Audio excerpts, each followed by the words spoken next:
Steel boots stomping, crashing the floor. Two wild yinzers kicking through the door. Loud like a jag-off at a pins game fight. Brace yourself, this ride ain't polite. Two dumb yinzers, loud and proud. Heads in the clouds, voices in the crowd. Chaos brewing, they don't play nice. Hold on to your iron and grab your prime anti-slice.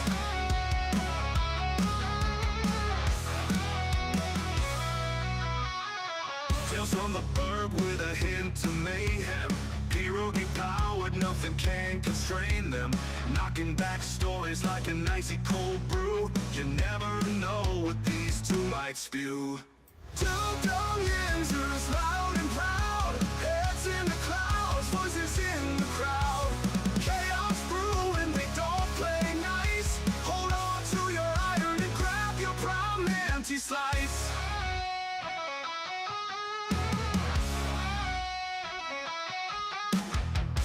From the bug with a hint of mayhem. Pierogi powered, nothing can constrain them.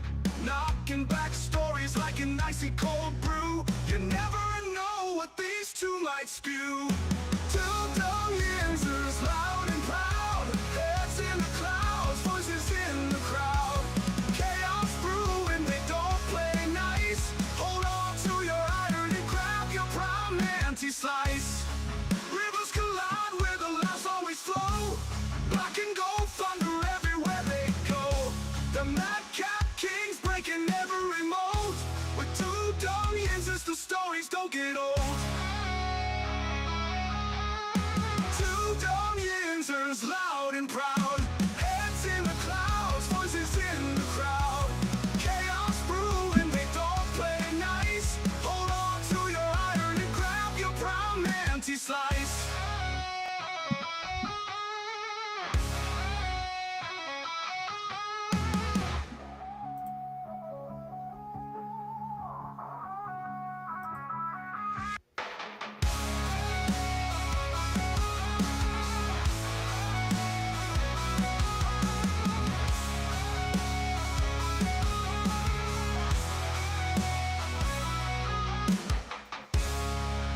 Hey, good morning, everybody. Welcome back to the show. Welcome back to the Two Dumb Yinzers. This is episode 831 of the Two Dumb Yinzers. Welcome back, welcome back, welcome back.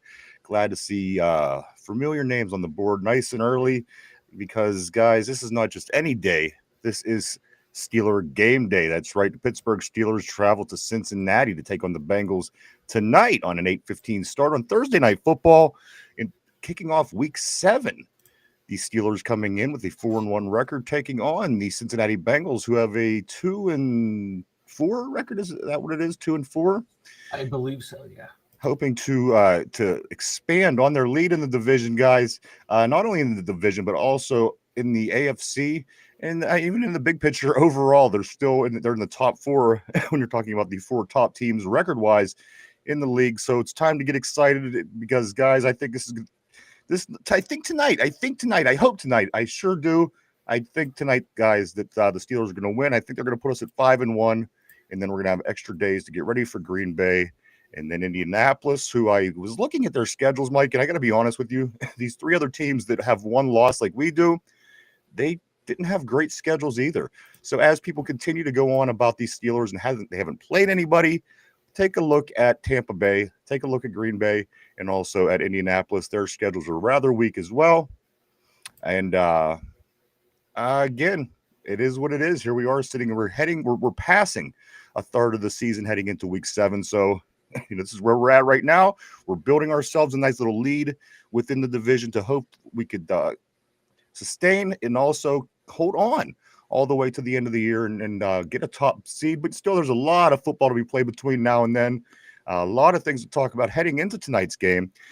There's going to be a couple key storylines, and this one would be the 81 years old worth of quarterback play. The starting quarterbacks in this game. Of course, Aaron Rodgers, 41 years old, Joe Flacco, just 40, the young one in the group.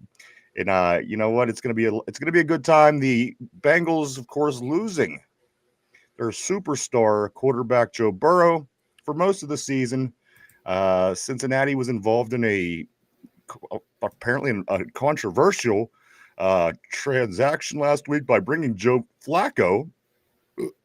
You would think by the way that we're reacting, we'd be living in our fears over here, but I just think that we should get ready for this team, get in, get this win, get the hell out of Cincinnati, come home and prepare for these next two games against two teams like us that have one loss at this point of the season. So a lot of things to go over today, guys. Injuries, scoop news, all kind of stuff. But first of all, I think that it's important to welcome, very important to welcome somebody who's gone through something that only most of us have dreamt about, had a nightmare about, if you will, when you were a kid.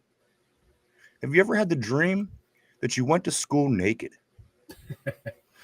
And you're looking around and everybody's looking at you and you don't know why you don't have any clothes on. And then everyone else is wondering why you don't have any clothes on. And you're sitting there in embarrassment because you're naked in front of all your peers. And in school, this might have been, I don't know, 25 kids, give or take. But in our case, it was more. It was more than 25 kids. It was the entire internet. So I give this person all the respect in the world. I think it was time, Mike. I think it was time. Yeah. For this to happen. Of course, nobody's ever seen Derpy through the first 3 years of being on the show with us. I think the storyline it took its root, and I think that it's time, Mike. I think that it's time that somebody who's been a big part of this show for the first 3 of the first 4 years here is coming on non-incognito, Mike. We'd like to welcome everybody today, the brand new face of Derpy. Welcome, Derpy. Welcome to the show. There he is, guys. Losing his face covering virginity, if you will, right here on the show. Derpy, I think you're a good looking guy.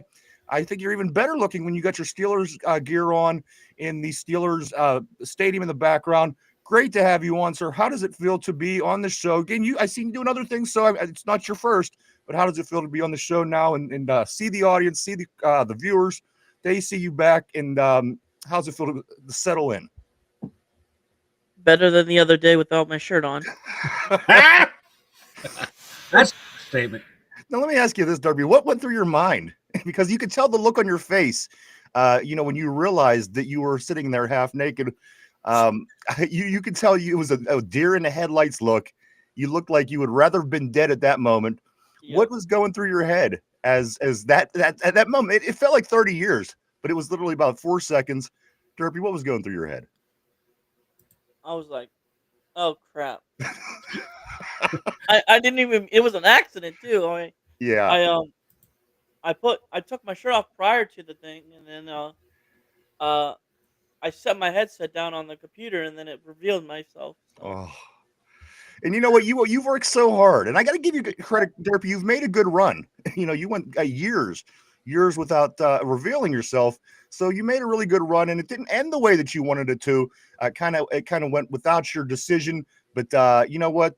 I think that you're a great looking guy. Again, looking at the man getting ready for the Steelers in front of me, as I see on this terrible board stacking up this morning. Everybody's ready for the Steeler game. And I do want to say, Derpy, congratulations, my man. And welcome to the next step. And again, I think everybody's looking forward to seeing the face of the voice that they've been hearing for years here on the show, as am I, Derpy. So welcome to the show. This is the first Two Dumb Yinzer moment with the face of Derpy, everybody. There it is. You're seeing history. So there you are, guys.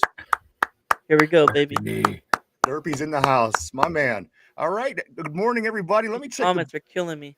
I got to see what's going on in this comment board. I do want to say good morning to everybody. Welcome back. This is episode 831 of the Two Dumb Yinzers. That's right, Mike. Just 169 episodes short of the big 1,000 milestone. We'll be there before you know it.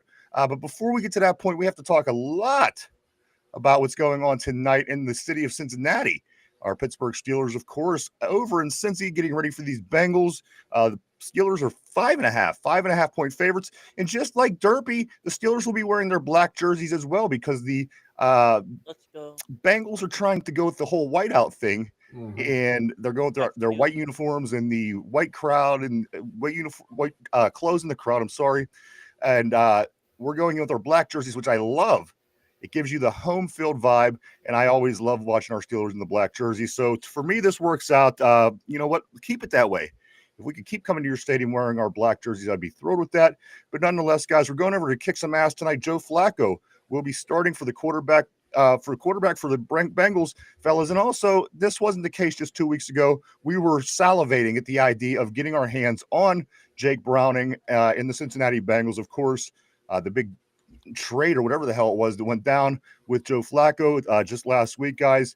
Bit controversial, of course. You've seen you've seen what was said with Coach Tomlin earlier and such. So, guys, all that stuff really is irrelevant. But again, Derpy looking good with the black. The Steelers are going to look good with the black tonight. We're going to go into Cincinnati, get this win. Let me say good morning to everybody. Mike, how's your hand?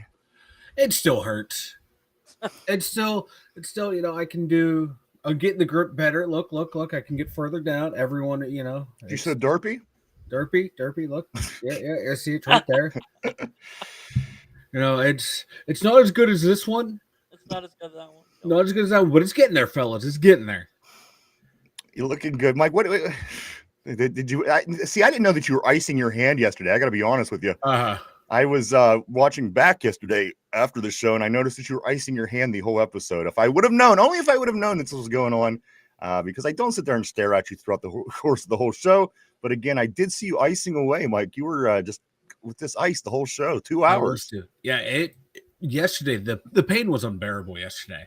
I was like going to soldier through, wait till the kids get home from school. I had to go pick someone up. I was like, I'd do all my pain med shopping then. It was like 3 o'clock hit, and I was seeing stars. I'm like, nope, I got to go get something. I needed something to take down the swelling, and I got it today. My hand's more swollen than it was yesterday, but there's not a lot of pain. So either that's a good sign or a bad sign. Like, good sign, it's swelled up so much the nerve endings have just, ripped apart.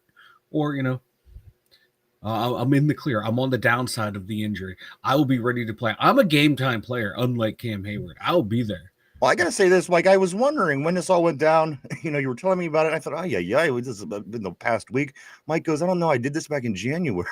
So apparently this is before. I did it earlier in the year, and then I did it again now. I'm like, what the fuck, man? This time is worse. I've never heard you mention this hand. It's peculiar. Like when I did last time when I did it, it was just sore.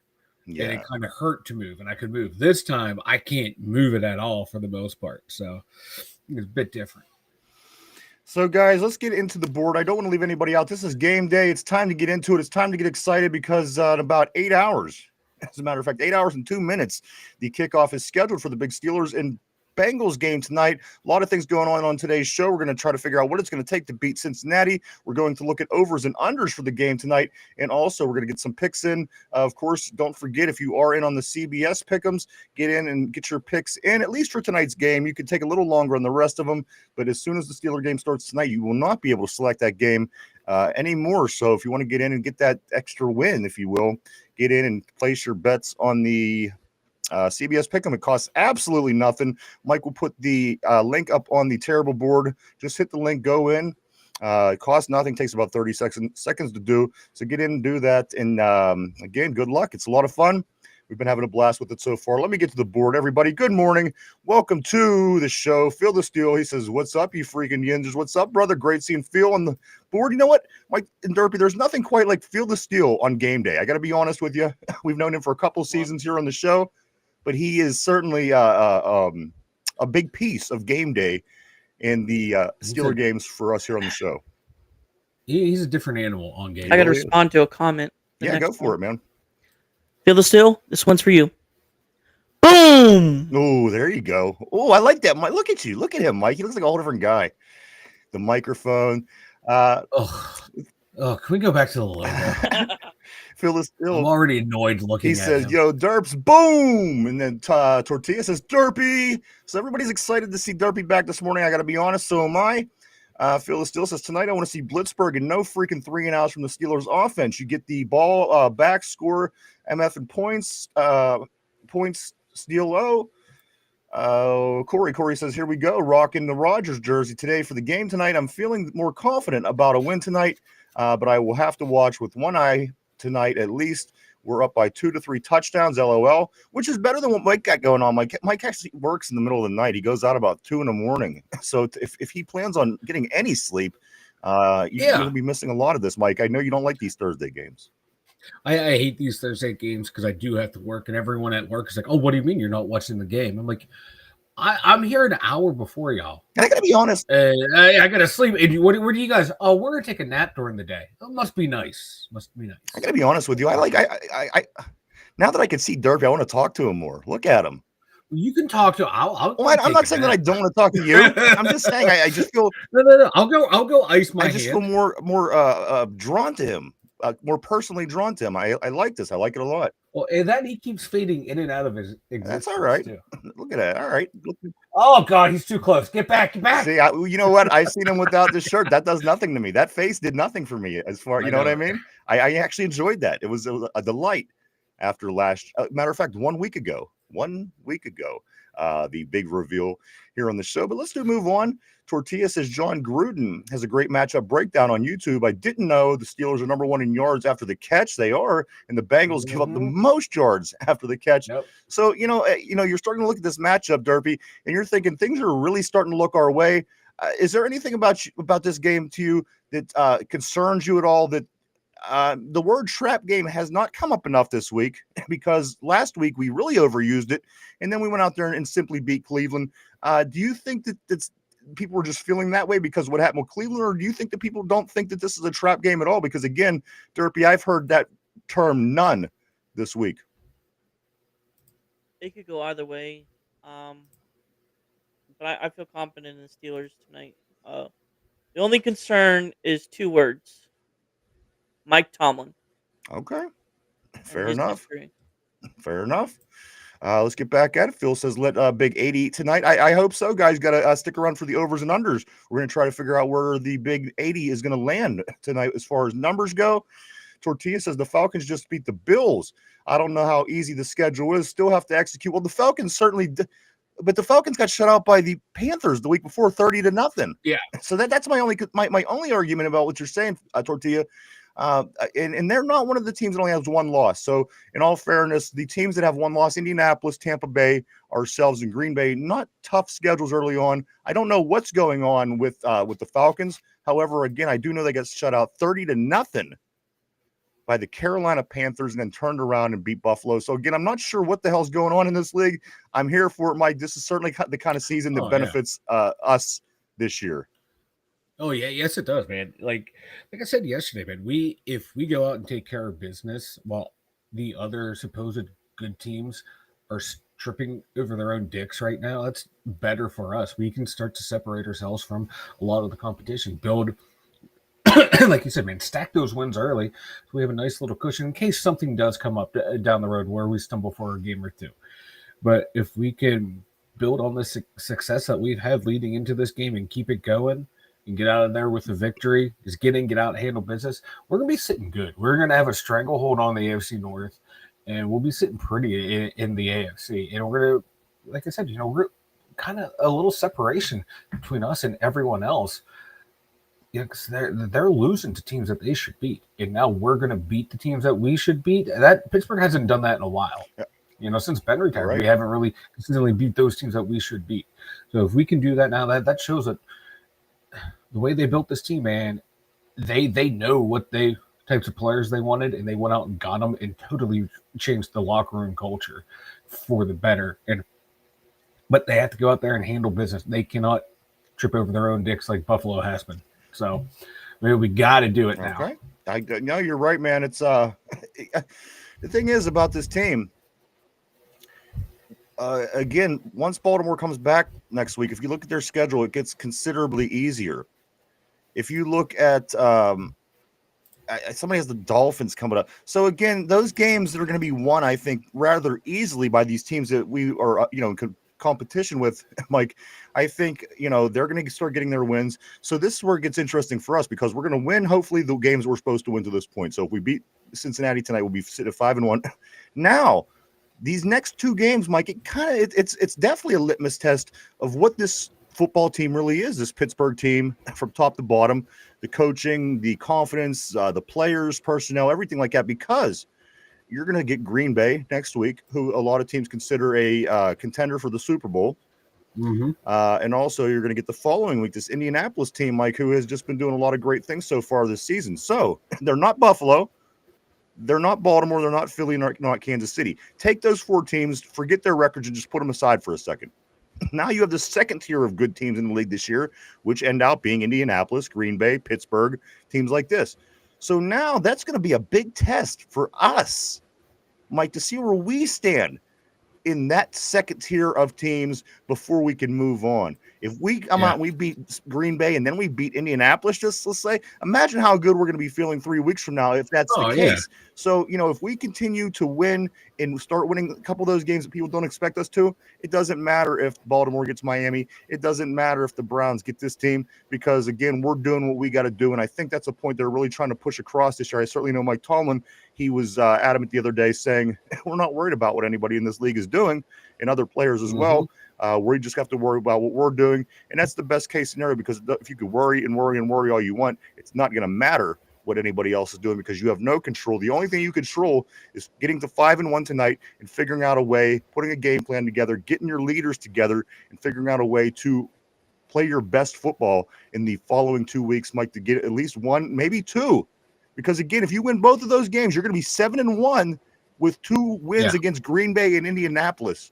Again, I'm jumping the gun a little bit, but this is seriously at a couple. We're 3 weeks away from this actually being a reality, Mike, and this could be the topic on the show. So again, 1 game at a time. Yes, Cincinnati is the most important game ever, right at the moment. But after this, Mike, we might have a lot to talk about moving forward because the next game, again, is just its next level. Yes, it's not one of those top teams. And again, those teams are struggling. I acknowledge this. But, Mike, it is a team that's in supposedly our tier this year of how we're performing, how they're performing. And I think that tells a lot about this team, and it starts to shed the naysayers a hair. I mean, of course, you're never going to get rid of all the Steelers, trolls, but at the end of the day, Mike, it starts to place you in the league and puts you in a place and gives the people an idea of what the Steelers are. Right now, people aren't sure what to make of it. They don't know if they don't know if we're any good. They don't know if. So again, big game tonight, biggest game of the season. Figure out how to beat Cincy. We'll get on Green Bay after that, Mike. What's your response?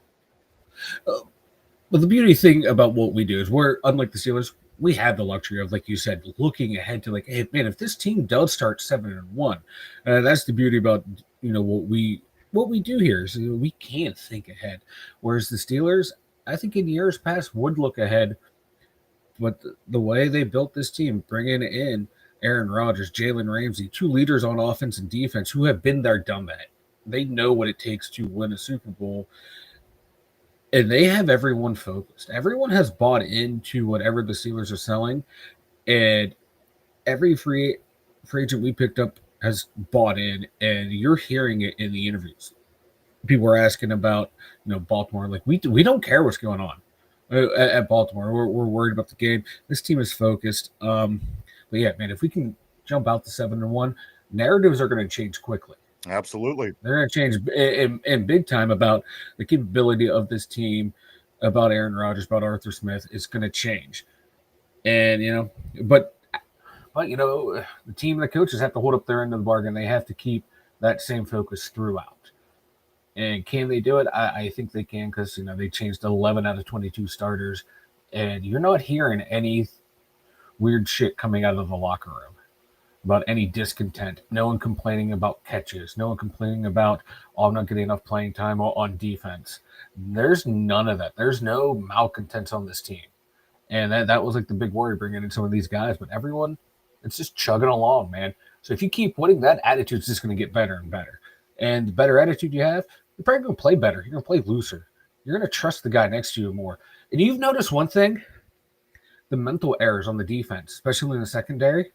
Have you seen any of the past couple weeks? None. It's amazing. Especially in a pass interference happy league with these referees. No, you're right. Yeah, I haven't seen any big pass interference penalties, which I guarantee you tonight they're going to target JPJ. He's going to have 1 or 2 against him. The rest are going to be looking for it. But like the breakdowns in coverage, I haven't seen any. And that's, if they're locking it up on the back end like that, the way the front's playing now, getting pressure, this defense, man, it might live up to their preseason hype. Not as much as they were wanting it to be as a legendary group, but I think this be a damn good defense, and it's rounding into form. Offense is rounding into form at the right time. What was it? People were saying that, like, the first 4 weeks of the preseason. A lot of teams look pretty good that first 4 weeks. They're not looking so good now. Steelers were struggling those first 4 weeks. Guess what? We're looking pretty good now. And I think we're on the right trajectory where some of these topper end teams, man, I think they're going to hit a downfall and then level off and plateau, where I think the Steelers are just going to keep going. Well, I mean, there's really nothing to indicate that is I mean, in all fairness, if I can play devil's advocate, Yeah. I mean, there's really nothing to indicate that we're going to have a super season. We're kind of going off of feel. We're kind of going off of emotion. Yeah. We're kind of going off of a team that beat a team that hasn't won by 2 points. A team that wins a couple other games maybe by less than they should have. So again, Mike, I'm still in the middle of the road in the realistic view of things. I still think that, we still have a lot to prove. However, we put ourselves in a position to be able to do that, to be able to convince people that we do have a good team. In fact, if that is in fact the case, if we continue to play well, find ways to win, we've given ourselves the perfect opportunity to do just that. So again, in the overall picture, yes, they're the Steelers. I want to see them win every game, but just being real, I don't know if they've showed me enough to show that we can make the run yet, Mike. We are improved. We do look better than we have in the past 5 years, give or take. But again, until we do it, it's always going to be a topic of discussion. Are the Steelers any better? Did they get better? Did they improve enough? Can they be the team? Because again, Mike, even with these other teams not having such a great start, we're still not even being mentioned in the class with those names. And you got to win the football games first before you get the accolades. And I think that's the case. So my best advice for the Steelers: 1 week at a time, every game is your Super Bowl. And it's going to be psychological. It's going to be psychological. And, you get the guys to go out there and play their best game. And again, Mike, still far from playing their most complete game of the season. So we may see that tonight. We may not. But at the end of the day, let's keep it real, 1 week at a time. But I hope, as you do, Mike, I hope that we're sitting high atop the AFC when the time comes and the playoff seeding start to matter, because I would love nothing more than to get a bye in January, get to sit back and watch what lowest seed we get to face off in the following week. But again, it all starts tonight in Cincinnati, Ohio, guys. What could be a nastier place, but we're heading there. We're going to play a football game. We're going to get the win. We're going to come home and we're going to get ready for Green Bay, guys. Mike, I'm going to jump back on the board. All right, here we go. I'm going to go right here to right there. Okay. Field is still no 3 and outs. Freaking Smith. Tyrone says, here we go, Steelers. That's right, baby. What's up, dude? Always great seeing Tyrone on the terrible board. Mark Malone says Derpy was rocking out with his cock. We can't confirm that, but you know what? I don't even want to think about it. If it's true, if it's not true, I just want it as far out of my mind as possible.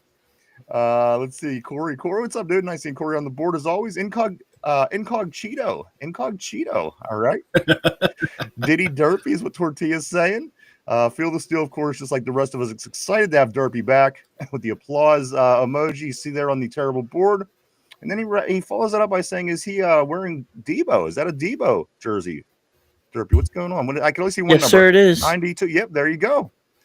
And one quick thing, did anybody catch this? Speaking of these Cincinnati Bungles, guys, Chad Ochocinco said he's going to beat James Harrison's ass, is what he said. Let me read you what I had written down. Chad Ochocinco Johnson says he's going to beat the shit out of James Harrison in their boxing match. Guys, any chance James Harrison doesn't wipe the floor with Chad Ochocinco? Have this be factual and go down.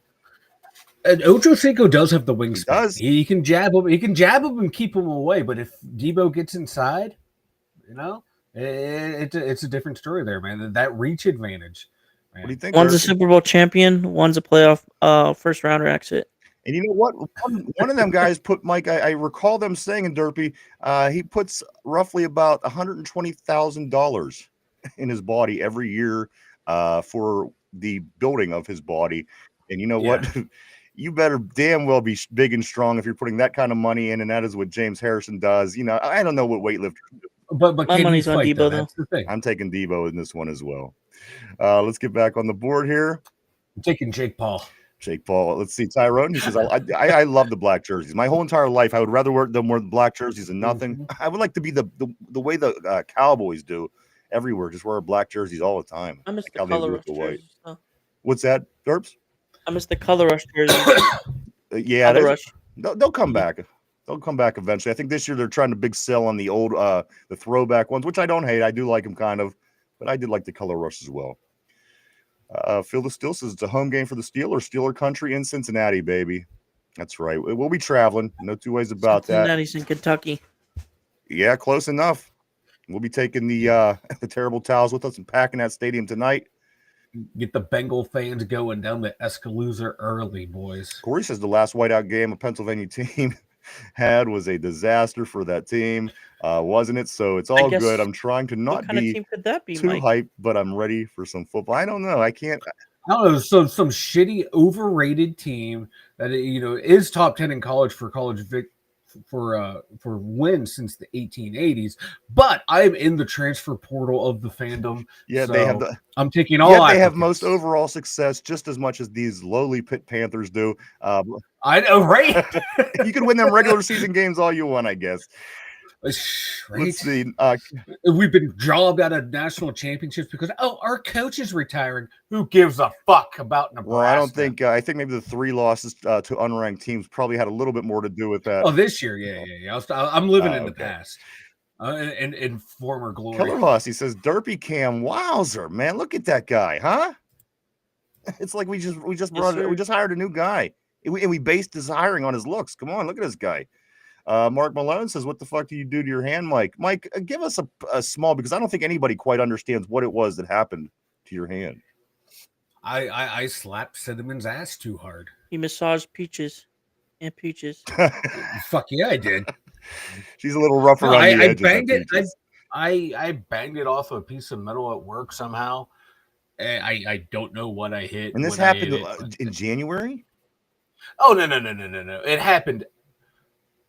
happened this week, but it also happened in January. I did this once before in January where I hurt it for a couple of days where it just hurt. I had full mobility of my hand, but it would just hurt. This one, I think I bruised the bone, and it's because I'm watching the bruise come up out of my hand.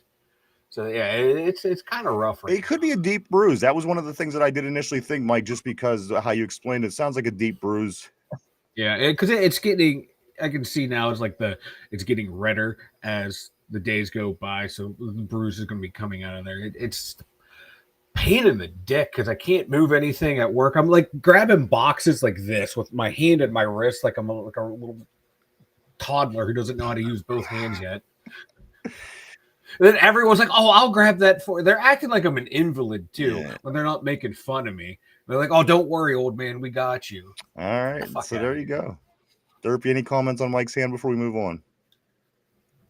Maybe it's because Penn State.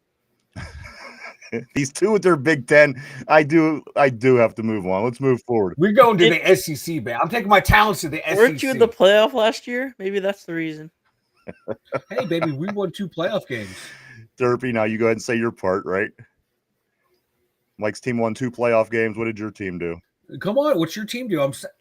Derpy's. Let me fill in for Derpy here. We won the national championship. All right. There you go, Derpy. I got you. Hey, bro. You know what? He's on camera now. He's too busy admiring. I gotta be honest. He's like a parakeet. Just like, oh, who's this? All right, we do got to move forward. Keller Host, he says, gonna have to get together and get some high quality footage sometimes. I got the girl. Phyllis Steele says Mike has whack-off-itis. Mike,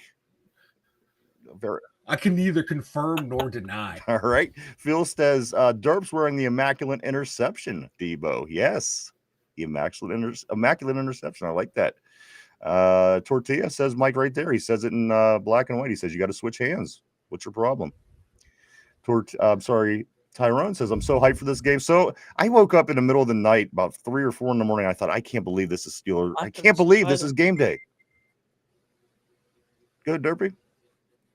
I couldn't sleep either when waking up excited for the game either. You know what? That's 2 of us right here. Mike, He's a little different, but you know what? I can't imagine that most people woke up today on this Thursday morning thinking this is awesome. We have Steeler football tonight, Mike. And again, I know you don't get to see it in its entirety, but you got to be a little bit excited as well. I am excited. I know I'm not going to be able to sleep well because I'm going to wake up every like 20 minutes checking the score, freaking out if I see us losing at any point. So I might as well stay up and watch the game, but I'm not going to. I'll watch it back on replay. Do your You know best. what's funny about that, Mike? I'm jacked up for the game. That's man. the same way my ready to father go. does the same thing. He goes to sleep and checks on the score and panics and everything. Yeah. This is out. Yeah. All right. Yeah. And get. I've been better off to staying up watching the game and going to sleep. But fuck it. All right. Let's see. Felix still says, boom. That's right, baby. The last relic. Welcome to the show. Welcome to the terrible board. He says, my man Derps. There he is in the flesh.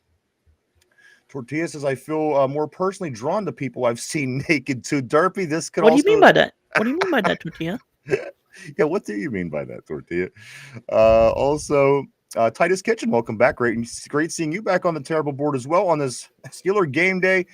He says Steelers should have a good game. I agree with you 100%. You know, things in life they generally don't go the way that you think. There's usually always a little a wrinkle. There's always usually some kind of fold in whatever's going on. You think things are going to go well. They don't go quite as well. You think things are going to go shitty. It goes better than you thought. I'm hoping that's not the case. I think everyone generally has a collective vibe that the Steelers are going to go and handle their business against this team that has really no defense, this team that really has no offensive line, and they bring in a Joe Flacco to try to distribute the ball to their two receivers to where 98% of their money seems to be. So, again, at the end of the day, this should be very good for us. Again, I think everybody has that vibe. That's kind of what scares me. Again, going back to the Browns game last week, Mike, as those same picks on the NFL.com, they went 10-0 one more time as they did last week against the Browns. Those kind of things scare me because it doesn't seem to me that there's a person on the planet that thinks that Cincinnati stands a chance. And those are the kind of games that motivate teams because when you have the back against the wall and everybody in the world is against you. So I hope those kind of things don't play a role in this game.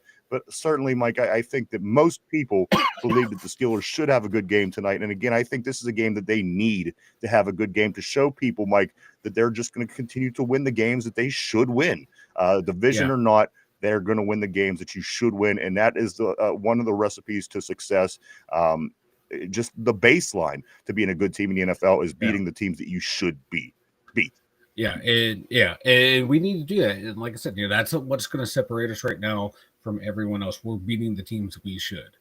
I think we are going to have a good game. I don't think it's going to be a cakewalk. You know how it is, right? Divisional opponent, a team that a quarterback who knows you really well too. It might be a little bit tighter than we think it should be, and it wouldn't surprise me. But I think we get out of there with a win. I think we do too. Go ahead, Derps. Let me ask you this. Of course. A year ago, would it be crazy to ask you that how the Steelers would be 5-1 right now? If you know what I mean. I'm going to be honest with you. I would be crazy if I asked you that would be 5-1 or told you that. You know what? I wouldn't be just because we were 10-3. And we were 4-2 at this point last year, and we still weren't quite. We didn't have an identity. Justin Fields was getting ready to start his last game that he would start tonight. It would be his sixth game, and again that put us at 4-2. So, what about the standings though? I'm blown away by what's going on in the AFC North with the Baltimore Ravens for sure. I mean, 1-5. I wouldn't have guessed that in a million years. I'm going to be honest with you, especially the way early on I seen them come out and they lose the game against I think Buffalo, but they still Derrick Henry looked like a moose out there. They couldn't tackle this guy. I thought they're going to bounce back. So in that sense, yes, very surprised the way the division is looking, but not so much overall. Again, we'll talk in a few more weeks, but Justin Fields did very well, and we still didn't look like we didn't feel like we had things going for us. We were winning. These were 18-12 kind of wins over Atlanta. Denver was a really low-scoring game. This year, I feel more of an identity, and I really feel that identity, Derpy, forming as we do hit Week 7. And like I said, if we keep moving in the pace that we are, yes, we will hit a bump along the way. Yes, we will lose some games. But as long as we continue in the big picture to keep improving, I think the Steelers team has a shot just as much as anybody else in the league this particular year. I think we do too. Right. There's no clear. Sorry. No, go ahead. I think the best way to continue that is protecting Aaron Rodgers. Continue his lead. Absolutely. Mm-hmm. And you know what? They did it against that Browns front seven. I don't expect anything different this week because, again, the Cincinnati's defense is Swiss cheese. It truly is. And I can't wait to see it in action tonight, guys. Let's jump back on the board. Right here, Field of Steel says, there you go, Derps. 2 words, Teflon Dawn. Teflon Dawn. Tortilla says, I'm just saying bad teams are still winning games. Shouldn't take away the teams from the teams that beat those bad teams. And you know what else, Tortilla? Again, anybody that says we haven't played anybody, we played every team they gave us. There's nothing that we could have did different at this point. So we did what we were supposed to. It's a lot better feeling than them saying, oh, they dropped the game to this team, they dropped the game to that team, something happened and they lost this game. So, you know, everybody's feeling pretty good. I got to say, I think Steeler Nation is feeling optimistic. Aaron Jade, what's up, brother? He says, here we go, Steelers. Always great seeing Aaron on the terrible board. Tyrone says, just got to play your game, dominate the line of scrimmage. And this should be a game that the line of scrimmage should be able to be won by Pittsburgh. Come on, the defensive line for Cincy, Mike, and the offensive line is notably bad. Yeah, very bad. They're some of the worst units in the NFL. We should be able to handle them with relative ease. I'm not saying we're getting the Flacco every single play, but there should be a lot of pressures and a decent amount of sacks. Let's get to some information, Mike. We will jump back on the board here in just a moment. A lot of people on the board, and I do want to say welcome. It's great to see everybody on this game day. This is week 7 in the NFL kicking off, guys, and nobody else plays on this Thursday except for your team. So get excited, guys, because we are less than 8 hours away from that being kicked off. Here's some numbers and some facts for you. Trey Hendrickson is a bit of a long shot, according to Ian Rappaport, Mike. I think he's as good as out. He's marked as questionable with his back, but again, Ian Rappaport says that he is a bit of a long shot to play. Deshaun Elliott, Mike, is still questionable. He did not travel with the team to Cincinnati. Yeah. Deshaun Elliott, the safety, is dealing with personal matters. It's not an injury. It's a personal matter situation. So we're still waiting to hear on the questionableness of Deshaun Elliott. And also, guys, we do know that Calvin Austin III is also going to be out, but they're expecting him to be back next week against Green Bay. It seems to me, Mike, if we get through this game unscathed without any injuries, we're going to be pretty healthy heading into that first real game, I guess one could say, next week. A good point, because I wanted to bring this up. The next 3 weeks will determine what kind of team we are. I agree. Yeah. That's going to put us at the halfway point. We're going to, you know what I mean? We're going to be sitting at halfway. And if we're sitting at halfway, 7-1. Again, 6-2. We were 6-2 last year. I want to be a little bit better than that this year because we are better than that this year. But you're right, Derpy. Here in 3 weeks after the Indianapolis game, once we head back on the road, we're going to have a good idea of what it is that this team is. And we have a whole half of the season at that point to confirm that. So let's look at a few more numbers before we do jump back on the board. As was mentioned earlier on the board, Cincinnati has allowed more yards after catch, the most yards after catch in the NFL, Mike, this season with 937. Ooh. They've let up 937 yak yards. The Steelers' offense is number 1. Yeah. Number 1 in yak yards per game with 141 yards per game. Cincinnati misses a lot of tackles, which makes this possible. Again, another reason that I think that this should be a very good evening for the Steelers, not only on the scoreboard, not only on the stat sheet, Mike, but I just think all around this game again should be a fun one for Steeler fans. Don't put away your heartburn medicine just yet, though. Keep it close enough, but still feel good about what's going on with this team. A couple other numbers we do have here. Pittsburgh has allowed 0 points this season off of turnovers. They've allowed 0 points off of turnovers. The Bengals. Here's the thing, and it truly is. And here's also something else interesting, Derby. The Bengals, they've allowed a league high 52 points off a turnover. So another extreme one end to the other. Again, the Bengals allowed a league high 52 points off of turnovers this season. We got important injuries out of the way, some numbers. Here's one for you. Aaron Rodgers, guys, you talked about after 6 games last year, Derpy. Aaron Rodgers through week 6 this year, 1,021 yards, 10 touchdowns, 3 interceptions, 105.4 rating, 4-1, and in first place. Mike, could you have asked for any? Can you have imagined that would be his number line at this point in the season? Again, not a lot of people. He was the wild card, Mike. You didn't know if we were going to get old and crusty Aaron Rodgers. We didn't know if we were going to get a revived Aaron Rodgers. Mike, with that stat line, I wouldn't have put that together ever. Me either. Like the touchdowns, I can see because he was up there pretty high last year, but for how he's looking, I'm taking it. He's played very clean and very efficient football right now. And it's only going to be a matter of time before some of those deeper passes start hitting. I don't think he's going to be chucking the ball 40, 50 yards down the field, but 20 to 30 yards down the field, opening up that defense with the way those little quick hitters are going right now. And if we go out and get a receiver like it's sounding like we potentially will be, this offense has another gear it can find. And I expect his numbers to go up. I'm loving the touchdown, yardage. Yeah, I'd like to see it higher, but give me 6 all day long. Give me touchdowns all day long over yardage. I'm here for it. I'm liking the way he's playing, and the stat line's not too bad for me. All right, Mike, but there's something interesting about this game and stats. If you know what it is, just bear with me for a moment. Mm-hmm. Aaron Rodgers, guys, hold on, grab a seat. Because I think I saw this stat. This is kind of an interesting thing. It's kind of controversial, and this is exactly why I didn't want Aaron Rodgers when it was first made a topic back in the offseason. Aaron Rodgers, guys, needs only 116 passing yards tonight to surpass Ben all time for 5th most regular season passing yards. Guys, of course, Ben has 64,088. Aaron Rodgers, guys, needs just 116, which I don't think he hasn't thrown that low all year against the Bengals defense. I think we're going to see that happen tonight. We're going to see him, our current Steeler quarterback, surpass our all-time great Steeler quarterback.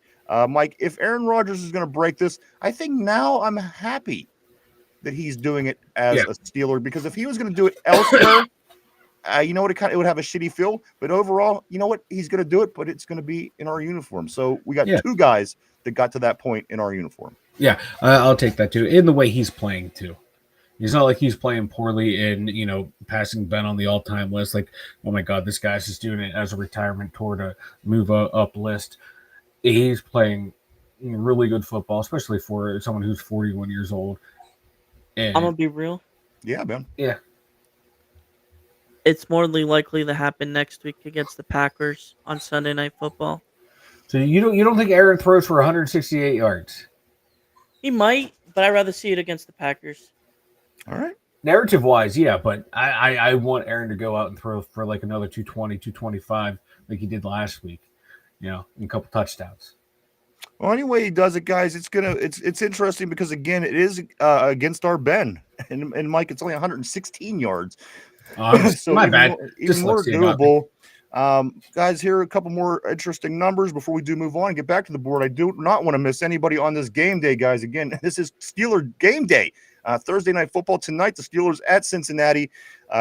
Week 7, 8:15 gets kicked off. 5.5-point favorites the Steelers are. Mike, Derpy, terrible board. The top teams in the league right now, and as I mentioned yesterday, they're all one-loss teams. Like the Indianapolis Colts, the Tampa Bay Buccaneers, our Steelers, and Green Bay, all one-loss teams. And of course, as we mentioned the other day, Green Bay has the tie, so they're not quite. They have 3 wins only.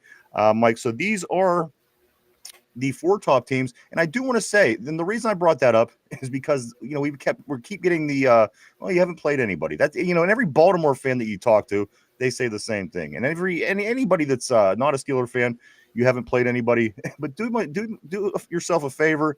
And if we have time later, I'll bring it up. But if you look at those other 3 teams' schedules, Mike, none of them are scheduled to write home about. So if people were getting excited about Indianapolis, take a look at their schedule. If people were getting excited about Tampa Bay, take a look at their schedule. And again, I think that puts the Steelers in more perspective because, again, everyone's given these teams the accolades, but the Steelers still hasn't played anybody. So, again, it's just the bullshit that comes along with being the Steelers and a Steeler fan. When you're the best, they either envy you or they hate you. And either way, you're going to get some kind of negative feedback, I think. Exactly. Let me see if there's, you know what? Let's jump back on the board, Mike. Again, I don't want to miss out on anybody, and I don't want to get too far behind today. Let's go right here. We're going to go right about here. Corey says it's going to be hard to predict now. Right before that, he says, I think the NFL is playing this one smart. People have been predicting the last few Super Bowls, and now they have that weird logo this year, and now there's no clear Super Bowl contender. I don't even know what the colors are, Mike. Anybody, Derpy, you know what the colors I have no are? idea. Yeah, I've been kind of, I see that. I don't know what to make of it. Corey says it's going to be hard to predict now, the Super Bowl, I think. Jamal, what's up, dude? He said, we in this bitch gang. What's up, baby? Yeah, that's right. Welcome back, Jamal. Always great seeing you on the board. Jamal says, Derpy, cover your cam. LOL. The last relic, he says, Baltimore is getting handouts because everyone knows they're going to lose. And you know what? They have a real easy game. So, you know what? Let's take advantage while they're off this week. Get the win while they're off so they can't keep up. We'll get that extra half game on them. They come back. Their games do get considerably easy. So, again, I think, Mike, they're going to start winning a couple games. Again, sitting at 1-5, very uncharacteristic for the franchise. Aaron says, not hard to predict. Steelers win the Super Bowl. I love it. No, you don't even have to be just kidding because you know what? You're around your people, man, and you can say it. And you know what? It's what I want to hear, baby. I agree. Mark Malone, he says, we're a top team, man. Just got to keep growing the offense. Aaron agrees. Jamal says, thank God Derpy has clothes on today. Right. Like when he was in the group chat, he's like, I'll be on camera. I'm like, I almost replied back with a shirt. Like half hour later, Derpy goes, we have to confirm things now. We can't just assume Derpy's going to show up with clothes on. Man. Jamal also says, just messing with you, Derpy. Nice jersey for sure. Love the Debo jersey. I'm like, you have a Debo jersey as well, if I'm not mistaken. Yes, I do. I think I have 2 Debo jerseys. All right. Mark Malone says that Jamal with Steelers, he probably still has his. He probably still has. Still cranking it over there, Derpy. He says still like it's still in his hand from last Thursday. He says he probably still has his pecker in his hand. Aaron says prayers for the Elliott family. Hope he makes it to the game and balls out. And yeah, again, I'm not sure what the personal reasons are. I've been scouring the internet, can't find anything, but something like that when it's personal, it's got to be something like with a family member. Yeah. So hopefully everything is well. You're gonna be well. Phil the Steel says Austin called LeBeau. Coach, can I borrow your playbook? Hey, we'll take it at this point, baby. Tyrone says we're winging this motherfucker. You know what, man? I can't wait. I can't believe it's game day. That's all I gotta say. Jamal says we aren't good just yet. The main focus has to improve every week. I feel you, Ryan. Spice, what up? Nice seeing Spice Creation on the board. Always another favorite on the board, Mike, on game day. I got to admit, Spice Creations. She says, I agree. We have to see how we do against these teams in the second half of the season for sure. Because again, guys, remember, it always comes back to we were 10-3 last year. And again, I didn't feel quite as comfortable with the quarterback situation as I feel this year so far. So maybe that's a good sign. Let's see. Aaron says, there is a whiteout in Cincy tonight. And matter of fact, I did see they were encouraging Steeler fans to wear your black jerseys if you are going to the stadium, to F that up a little bit for them. What's up, dude? What up, Vegas? He says, what's up, fellas? What's good? Tyrone, you're right. One game at a time. Absolutely. For them in the locker room, for us, we could talk a little bit more, but you don't want anybody in that locker room thinking about anything but them stupid stripes and the Bengals because, again, that's all that matters. You lose this game, it's a whole different – tomorrow's show's different. You win this game, you lose this game. That dictates how things move from this point on. So, guys, big win. Right here, Phil still says mentally should be lose or go home. Play every game as it is a do or die game. Absolutely, Mike. What did you say that they keep they keep considering it 4-0 or one game at a time. 1-0. Yeah. They want to finish every week 1-0. And 1-0. that's a good mentality to have to keep yourself in check, to not look ahead. You hear that all the time in college because you're young, you're going to look past an opponent, and I like how the team's bringing that mentality this year to where, hey, last year we probably started to look ahead at 10-3, and this year we're not doing it. And whatever it takes to get the job done. I don't care if it's something stupid as that. Sometimes you just they're human. They're going to start looking ahead. But when you have that constant reminder to you, and eventually you buy into it, you're like, okay, I've heard this message for the past 18 weeks now, all off season. I'm dialed in, ready to go at the midpoint. So yeah, I like that mentality. It's stupid, but it works. That's why a lot of teams do it, and a lot of successful teams do that. They have their schedule written down, and it's only that opponent for the week. They don't have all the opponents written on their schedule. They reveal them as you get there for motivation. Vegas says Derpy with the mohawk. Derpy, you do have a little bit of a mohawk going on. I think he just needs to run a hairbrush. I think it's called bedhead. I have no problem with bedhead. I have it every day. For a haircut, so. You're looking good, man. I got to be honest with you. I got to be honest, Mike. This is the best I've seen Derpy look in years. This is the best I've seen him look in years. So do what you want with that. I was ready for him to come on with a panda head. Yeah, I know. Something. Vegas says he got the jersey after washing Debo's back. Feel the Steel says feed the big 80s tonight. Feed 80 and 81. Get them tight ends there. Get them guys the ball, man. That's where it's at this year. This team is 4-1, almost 5-1 with basically one wide receiver. I mean, numbers wise. Yeah. So let's see if this Arthur Smith thing keeps working. I was skeptical of it at first. How are you going to win games if you don't get no wide receivers? And you got all these tight ends, but look at us. Look at us, guys. Again, just still one loss, trying to make a 4-game winning streak tonight, guys. This will be 4 games in a row. That will mean it will be a month since we lost a football game. Think about that, guys. That's insane.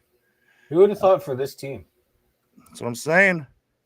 I think it might be time to believe, guys. Vegas says Chad called James a bitch. James wasn't happy with that and said he needs to see these hands.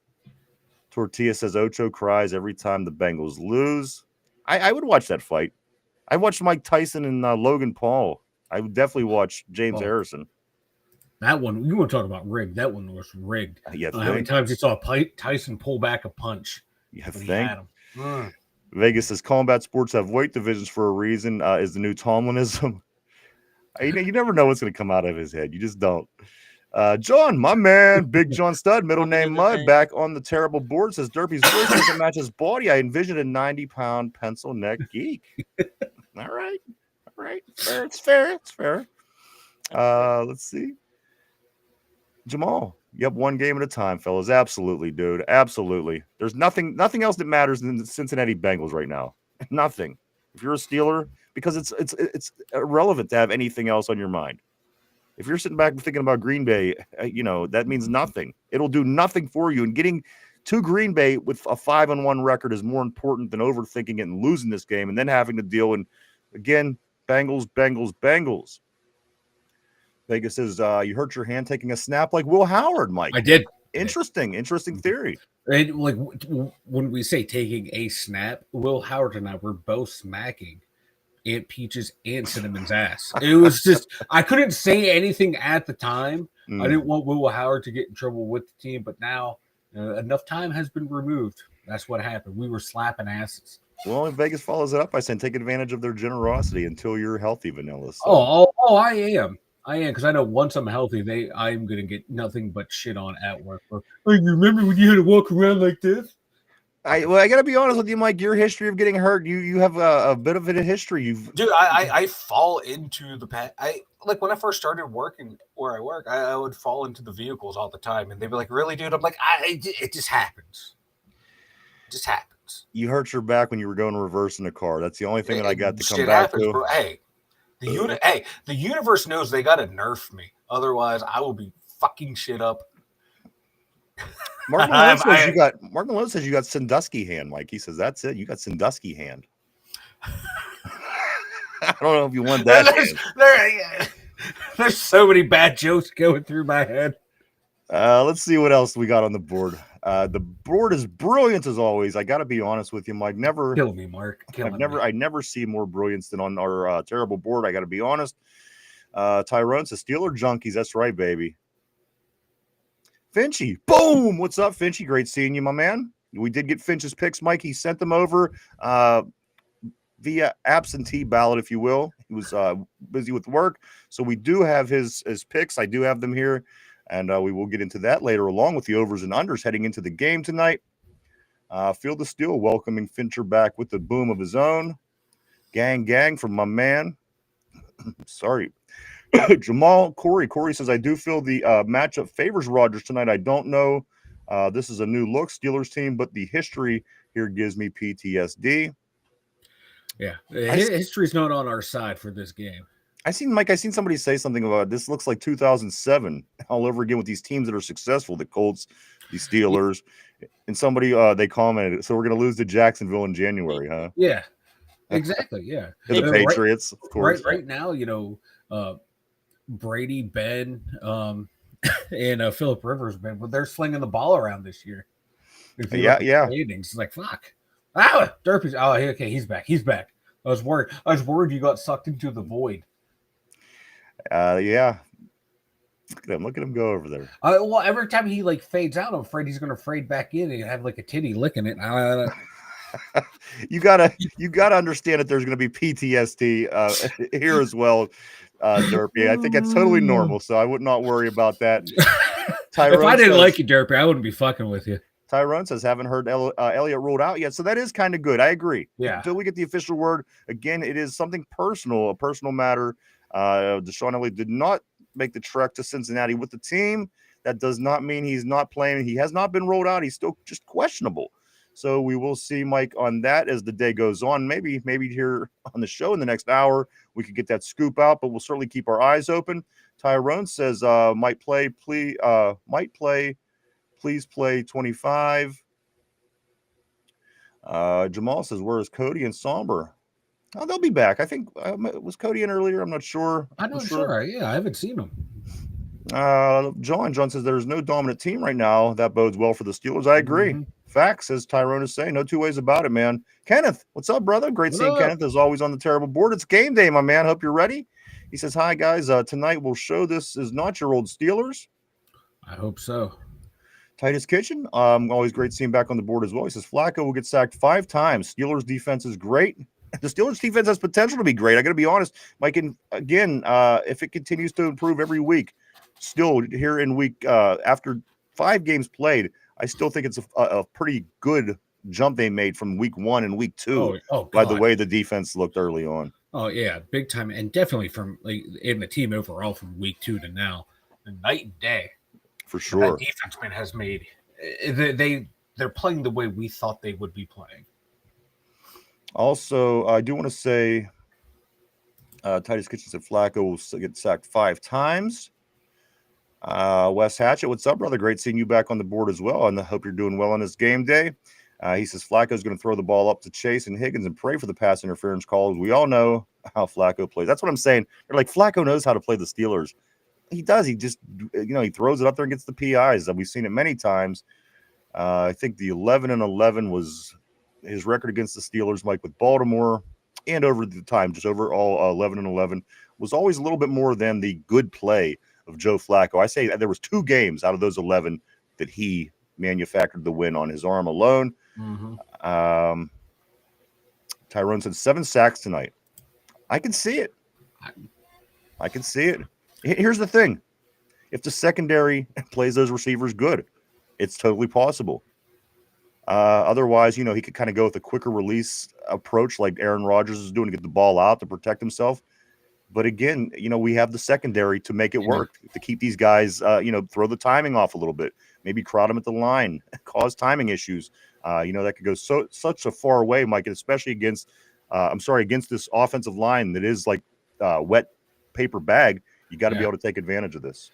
Yeah, they only gave up 1 sack last week, and Green Bay has pretty decent pass rush too, but they do give up on average 2.7 a game, and that's like 21st in the league. So I think we can get after them in a hurry. And I'm looking for Herbig to have a monster game. Like a monster game out of Nick Herbig. Tonight? Yeah. That I would be think nice. he's gonna have a multi-sack game. All right. Well, keep that in mind. We do have the overs and unders coming up here in less than an hour, guys. Stick around. We'll be doing that here real soon. Mike, let's get back to the board right here where it says Tortilla Jackson says going to see the new jerseys against the Packers too.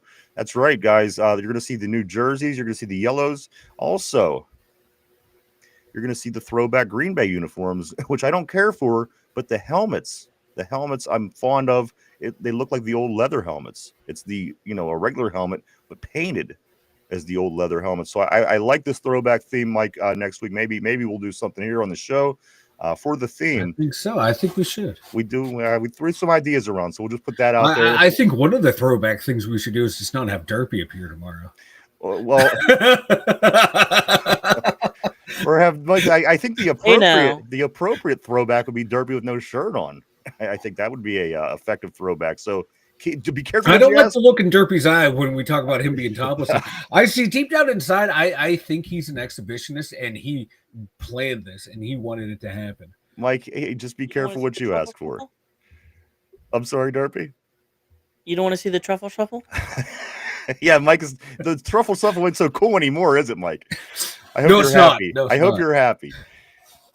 Tyrone says I've been waiting to see number 5 versus number 1 at 24 and versus 85. We're gonna see it tonight, guys. Yeah. This is why we built the team the way that we did. It's for these guys. So we're gonna see it, my man. I can't wait either. Mark Malone says A-Rod already passed him in touchdowns, right? I believe so. On the all-time list for touchdowns, I think Aaron Rodgers. Yeah, I think he did. Yeah, like game 2 or game 3, I think. Tyrone says A-Rod definitely doing that this game, first half. Yeah, like I said, I'm coming 116 yards. He hasn't thrown that low yet this year in a game. And this Bengals defense is, you know. Mark Malone says Derpy is stoned. Derpy is stoned. Look at him. Merlin Ames, what's up? Welcome back to the show. Great to see you back on the terrible board as always. He says he doesn't do it tonight. More than likely we lose. Interesting, yeah. Merlin. Interesting take, which I respect and I do welcome as well. Tortilla says yes by like 100. Yeah, that's what I'm saying. He's out ahead of Ben. Oh yeah. He has 513. Ben had 14. He passed Favre is what it was. Okay, that's right. Yeah, he passed Favre. Tyrone says we beat the 4-2 Pats and Vikings. Again, the 4-2 Pats. Say what you want. It wasn't a good team when we played them. They turned the ball over 5 times. You know what I mean? And they beat the Bills. They did beat the Bills. And then the Bills. Yeah, and then, so it's very weird. No two ways about it, guys. Still trying to grasp what exactly is going on in the NFL. Tortilla says, Merlin, not with that attitude. Tortilla says. Corey says, AR has 7-4 touchdown interception ratio against Cincinnati with an average of 200 yards a game versus them. So, you snacking over there? Yeah, what is he doing? What are you doing? I put on. I got yelled at for snacking. I put on a heat strip on my hand over here, so I can make it through the show with limited amount of pain. Jesus. Well, that's not even the issue. The issue is you never turn your mic on to talk, and now when you're crunching things in the background, the microphone's on. Yeah, that's the issue here. It's ambiance. Mark Malone says it is Tortilla. I thought they were neck and neck there too. Jamal says, hey, you guys having a watch party? If not, come by the game blitz with Izzy 6 Steelers and let's have a good time. We just might do that, my man. Derpy does have something. He does have something planned though. Actually, tonight on the network I'll be doing a watch party. All right. Okay. Cool. So either swing by, swing over, check us out. We'll swing over, check you out, my man. It's always great seeing the guys over there. Tortilla says, I guess it makes sense. Big Ben hasn't played for like 3 years now. They probably were neck and neck, is what he's saying.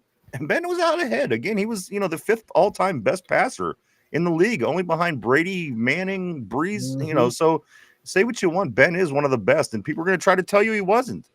Oh, for a quarterback that supposedly was carried by a running game and a defense, you look at the all-time list when he retired. He was up there at everything.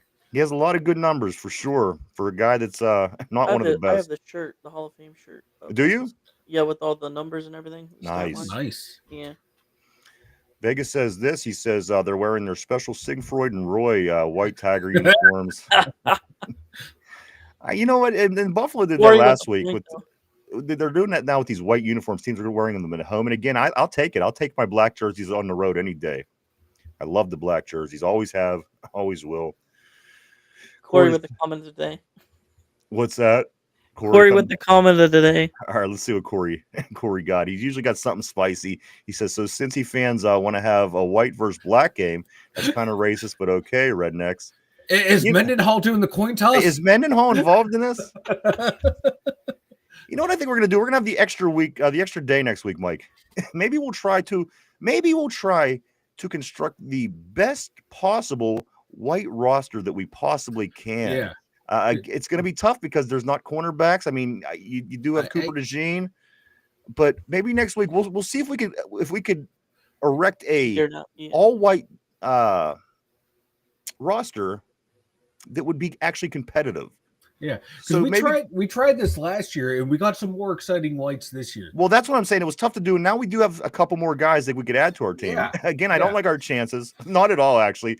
But again, we're starting to get running backs in the league. We're starting to get other positions that you haven't generally seen white players. Yeah. Maybe next week with the extra days, we'll take a day and we'll try to assemble the best possible Caucasian football team that we can, and then we'll decide if maybe even like we'll play a video game or something, or have somebody on the board play and try to find a result. Oh no! But I'm just going to take a guess. It's not going to be good. We'll give it a shot. But this Rashad Mendenhall has provided people content free for life, because we're all going to reference this forever now. Thank you, Rashard. Well, what's going on with Cincy? Is that a real thing? Is this going on in Cincinnati? Corey? No. Their fans are wearing all white, and Steeler fans we're telling our fans, hey, wear black or wear yellow to contrast away from them. So yeah, I got it. Yeah. Cool. Tyrone says, watch party tonight game. Blitz Izzy 6 Steelers. Check them out, guys. Jamal says, LOL, would love to hang out with everyone during the game. Heck yeah. Jamal also says, so rigged that Vanilla Mike Tyson would literally bite his glove to keep from tearing his ass up. Yeah. Oh, yeah. Anyone who says that thing was not, go back and watch it. There were so many times where he was pulling punches and like Jamal said, biting his glove. But hey, when you're going to give me an extra $10 million to not beat his ass, I'll take the extra $10 million. Yeah. Vegas says, is Tyson going to fight livestock next? Like Tyson versus an ostrich. Tyrone says on his ear, he would bite his ear, of course. I watched that fight live. I was like, what the fuck is going on? I did too. I remember that, man, just like it was yesterday.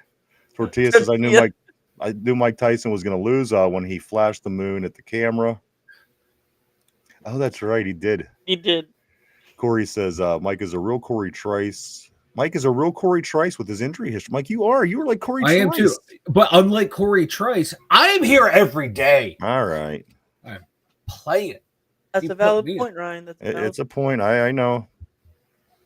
Vegas says, Vanilla is a stereotypical white woman in a horror movie just falling when you run. I can see that, Mike. I can see that. Now, well, yeah, with two bad knees and two bad ankles, yeah. When I was younger, man,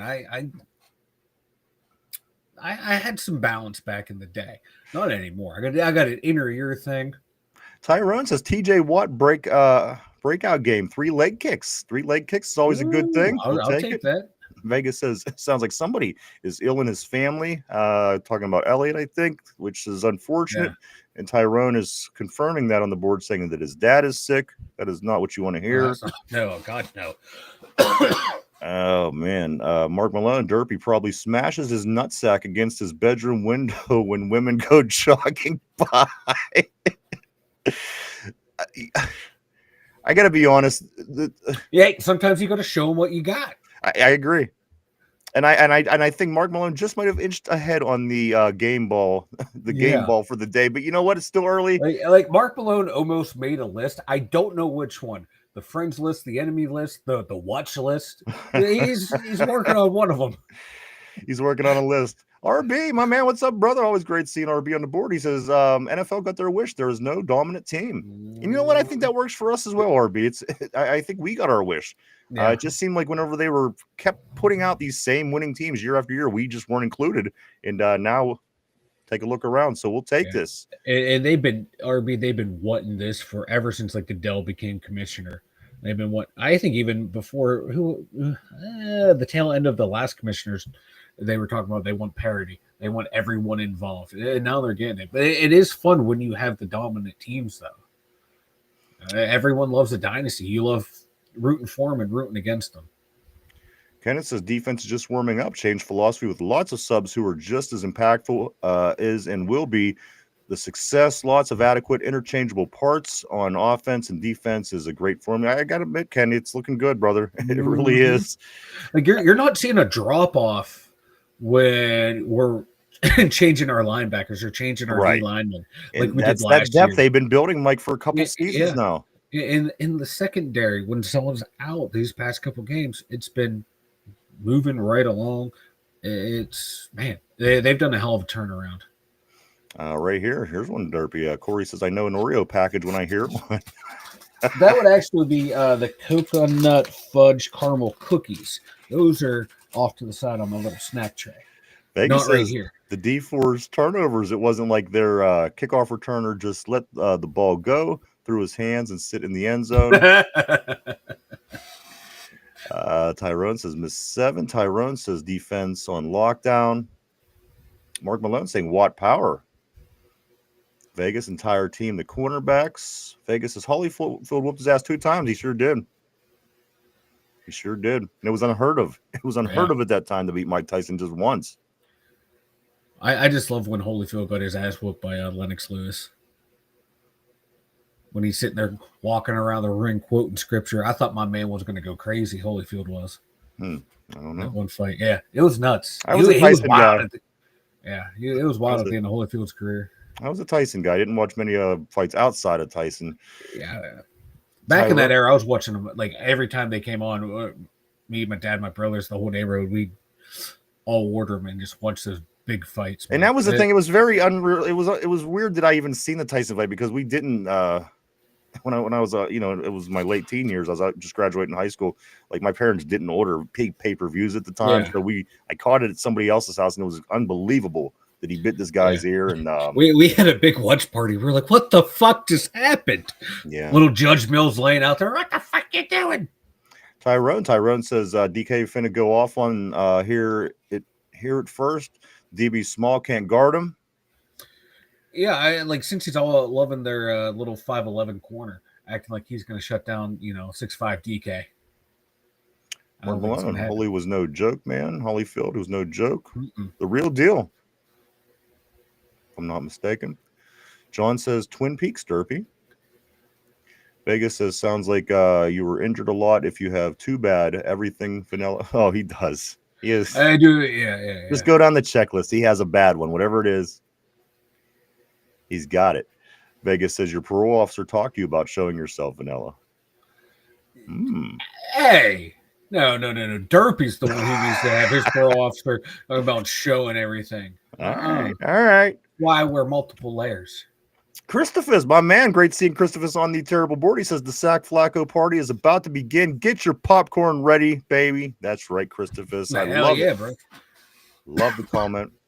Corey says last week we got Red Rocket Derpy. Now we have MVP Derpy this week. He's a real Carson Wentz. We don't know which Derpy we're going to get from one week to the next. That was well thought out, Corey. Very calculated, as Corey usually is. Vegas says he knew it was cookies. He knew it was cookies. Then Lennox Lewis demolished him. RB. Order them. We had the black box when I was a kid. Yeah, you remember the black box? Uh-huh. You got it out of the back of magazines and shit, I think. Vegas says Lennox Lewis is actually the best in my boxing fandom, which started in like 1980, and Larry Holmes jabbing everyone to death. I was a Tyson guy through and through. He went to prison, came back, Hurricane Peter McNeely. I was really into Mike, man. Not so much the whole boxing sport, but I loved watching Mike Tyson fight. And also, now I think we're caught up. Kenneth says the day that James Pierre is playing good ball, the stars are shining on you. Bling, bling so far this year. Right. He has not been a liability yet. So Again, knock on wood. Again, Mike, this team is looking to extend their winning streak to 4 games tonight in Cincinnati. The Steelers coming in. We're coming to raw dog these guys, apparently, as Jamar Chase says. And I hope he's right. I hope we raw dog the shit out of them. I hope we leave Cincinnati tonight with a 5-1 record. And I hope everything goes well. And again, Mike, with these injuries, we are getting healthy to an extent. Of course, Killebrew is out. Miles Killebrew is out. He's going to be out for some time. He was injured on the turf last week in Pittsburgh. We'll get to that momentarily. Calvin Austin III looking like he'll be back next week, they were saying, Mike, but also Malik Harrison. He is in that 21-day window on the IR, that whole situation. But for the most part, this team is getting healthy. If we could get through this one healthy tonight, get that couple extra days to prepare for the next game, get this team healthy right around midpoint, get some wins here, after Cincinnati. You just can't express how well things are going for this Pittsburgh Steelers team. And they're still getting shade, Mike, all around the country. People still does not think this team is legit. So they got to continue to do what they're doing. Yeah. That's what it's about. It's the process. You don't says the guy that with the injury prone over and under. Well, we will have the injury. I mean, we have to. That's the thing. We have to at this point. But this team, that they're playing like a team that's going to win football games, and that's what we wanted. And this is where we want to be right now. It could be a lot worse, guys. It could be a lot worse. So we're going to take it. We're going to run with it. Let's see. A couple more came through on the board here. Vegas says, who didn't have a friend that worked for the cable company? Right. You know what it was? It was wrestling. It was wrestling for us. There was this one kid in the projects. His dad always, because he was a bigger wrestling fan than all the kids, he would always order every single wrestling pay-per-view, every one. And that's where we would go. But it got to the point, Mike, where he would start making you bring something, so we quit going. Yeah. He's like, we'll bring back a potato chip. I was like, we're poor. No. And we ended up not That's getting why we're over here, man. Yeah, exactly. Jamal says Tyson and Floyd for my generation. We had Roy Jones Jr. He was nice for a while. Absolutely. Roy, he was a beast. I remember one fight I watched. He knocked a guy out by punching him in the ribs. Just fucked the dude up. And he was a beast. Oscar De La Hoya as well back in that era. He was a beast. A lot of good fighters back in the day. Absolutely. Like, it was a pretty popular guy here, Paul Spadafora out of Pittsburgh. Yeah. He could just never stay out of trouble. You know what? A lot of these boxers have those issues, though. Boxers have problems, man. I don't know what the correlation they go to is. boxing. They go to boxing to try and get their life turned around. Right. Sometimes, like Spadafora, he just had trouble getting out of that life. But he was a beast too. Tortilla's saying that Roman Wilson gets his first touchdown tonight. Mike, last week his first catch. This week his first touchdown. I'm here for it, Tortilla. I hope it happens. Tyrone saying Floyd Mayweather is the GOAT. Little guy. He was a lightweight, right? He was okay. I wasn't a big fan of his boxing style. No, he never went for the big knockout. He played it safe, but it worked for him. Yeah. He won a lot of matches. No two ways about that. And a lot of money. Yeah. Also, Virgil Hill, Vegas is saying. Christopher is saying Jalen Ramsey gets his first pick 6 in the Steeler jersey tonight. Ooh. I like those odds. Again, guys, I got the over and under. Mike, this may or may not be in there. Just keep that in mind. And then Vegas says was the one Roy knocked out with a body shot. Mm-hmm. Oh, was okay. It was the one that gotcha. Yeah. Kenneth says they don't need Harrison anymore. Practice squad release. My thing is with Harrison, Kenny, is it's the whole depth thing that we have going really well for us. I don't want to be to the point where I need Malik Harrison, but the fact of the matter is, if one of our big dogs go down, I don't mind having a Malik Harrison in the mix. I don't mind having a Malik Harrison in the depth, and I think that's it as far as it is with him. I'm not excited to have him back. I'm excited to be healthy overall, but again, just in the depth and the way that we built this team over the past few years, I just think that he's good to have healthy. For what that's worth. So RB says if you compare everyone in their prime Prime Roy Jones Jr. was unbeatable. He might have been. They said he was the best pound for pound fighter All of right. that whole generation and probably all time too. He was on a different level. Derby, did you get into boxing at all? You watch boxing? My uncle was a boxer. Was he really? Yeah, but small time boxer. But Okay. he made it to TV once. But he Nice. wasn't like a yeah. That's awesome, man. Phil still says that Ryan. No, no injury odds today. Well, I just don't know if I can't. It's we'll vote. We'll vote on it here pretty soon. Mark Malone says James Tony was a hell of a boxer, just super exciting, but fuck you, couldn't hit the gym clean. Also, I seen who was that guy? Like the Rasheed Rice becomes available. Is that who was? Mm-hmm. Receiver for the Chiefs. Yeah. I just seen that yesterday. Of course, the competition's out there. If we think that we're going to walk out and put our hand out and receivers are going to jump in our hand, there's about 5 or 6 teams right now that are looking for the same thing that we're looking for as far as a receiver. So just keep that in mind, guys, as you see the names that we like, the Alaves and the I know that Derpy likes that one a lot. All the way down to Jalen Waddle, of course, has came up out of Miami. But they're going to be in demand here, guys, in the next couple weeks. Vegas says he was Pretty Boy Floyd sitting in a booth at the clubs, not drinking, then turned into Money Mayweather, and we have all seen how that's gone. Butterbean, I don't know what to make of Butterbean. I wasn't a big boxing guy. I know who he was, but I mean, was he real? Is this whole? It just seems like shtick to me. He was, but he was never in the class of like those bigger fighters. Okay. Like the Holyfields and Lennox Lewis and Tyson and all those guys. No. It just felt gimmicky. It felt real gimmicky. Butterbean did to me. I would have loved to have seen him fight some of those guys, but yeah, he was never like serious in those bigger the upper echelon of that weight class. He effed up Johnny Knoxville, man. I remember that in one of the Jackass movies. He fucked him up. His head was split open and shit. Let's see. We can go right here. Vegas says the over on big hits causing an injury would have won last week. Yes, it would have. You ain't shitting. Corey says my grandma worked at a hospital. My grandma worked at U of I hospital, and Ali used to go to talk to the kids with cancer, and she got to meet them. That's pretty cool. You know what? And here's the thing, Mike. As I said, I'm not a boxing fan per se, but if I'm watching a show and a boxer comes on, like I was watching Sanford and Son a couple of months ago, and George Foreman come on, and it was a really young George Foreman. I really dug it. And I think it's just because I like sports so much. You know, I thought, how cool was that to kind of see George Foreman acting and playing this part? So again, I'm not a big boxing fan per se, but I do like boxing. I do in the boxers.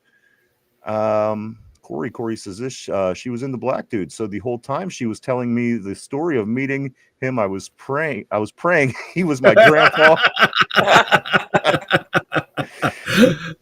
Shit. Yeah, I hear you. Vegas says that's awesome. Corey. Mark says Derpy's uncle. Derpy's uncle was a boxer, man. Imagine that. So there you go, guys. Learn something new every day. Again, and again, Mike, here in our valley, they do have they put boxers out. That Kimbrough from Hopewell, of course, where Tony Dorsett and Paul Buzluzny come out of, and then of course Paul Spadafora also right in McKees Rock. So I mean, boxing is nothing's strange to us. I didn't get into it, but I like it. I like it.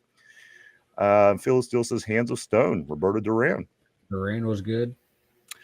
A lot of good boxers, no two ways about that, guys.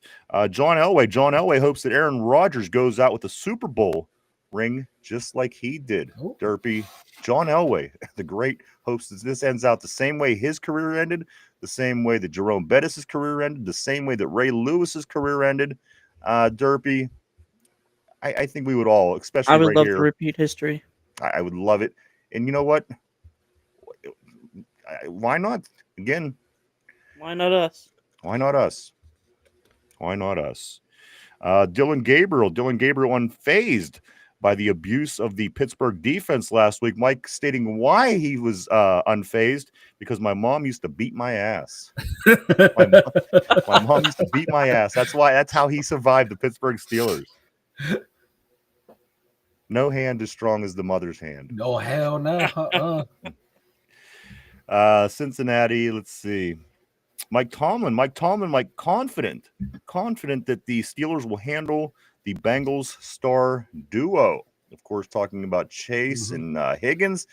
Mike, are you confident that our secondary will handle those two gentlemen? Yeah. Yeah. I think they're going to get catches and yards, but it's going to be a lot of underneath. They're not going to let them take anything over the top. And I think for the most part, they'll keep them in check. Wouldn't surprise me if one of them goes over 100 yards, but it's going to be one of those at the end of the game you look and go, oh, they had 100 yards? Right. Yeah, like how that happened yes, type of thing. right. Yeah. But, yeah, I think we'll be able to handle them. And I think a lot of it's going to have to deal with that pass rush up front. Yep. A couple more things. Oh, go Derpy. Pressure on Flacco. I was just agreeing with Mike. You know what's going to be tough about him, though, the Derpy? He knows us. And they go on and on about how he does know to play the Steelers. Pick it apart. Right. That would be one of the only things that concern me. But again, it's such a 22 guys. If 3 guys are very successful, it's going to take the team to be successful. It's going to take them not getting sacked 7 times for those other things to really matter. I just think that we're a better football team. Again, I'll give you my score prediction here in a little bit, guys, as we get into ready for the picks here shortly. A couple more things we're going to get into, Mike and Derpy, before we do get into picks. And of course, we do have overs and unders. Big show, a lot going on today as we do get ready for the kickoff of Week 7 in the NFL, as our Pittsburgh Steelers are in Cincinnati tonight, taking on the second place Bengals. We're trying to create a little bit more space between them and ourselves. And if we do, I'm feeling really good, especially because Baltimore's off this weekend. So you're not even going to get any ground gain by them. It's only going to drop a half game if we win. So guys, get the win, Cincinnati. It's big tonight. A couple more things before we do move on. Cam Hayward says that Pittsburgh is a more together group compared to last year. Would you agree? I agree. I've been saying that for a while now. And says the crybaby that got paid. This is true. You're right. Hey, Derpy, man, he's an Ohio State guy, man. You can't talk shit on your boys. That's true. You can't talk shit on your boys. You can't talk shit on your boys. Right. But no, you can just tell this team seems so close. And look at some of the guys they got rid of. And look at what they're saying in the media on their other. Again, as you said, Mike, they replaced one half of their starters. 11 of 22 were totally different than they were last year. So yeah, I'm loving the no days of our lives Steelers. Yeah, I'm loving it. One more thing, guys, we are going to get into overs and unders and picks because we are getting to that time of day. Yeah, we are. The Steelers and the Browns both took to the NFLPA about the condition of Acrisure Stadium's grass last weekend when we played them. Some suggestions were this: go get that semi-artificial turf stuff that a lot of high schools use nowadays.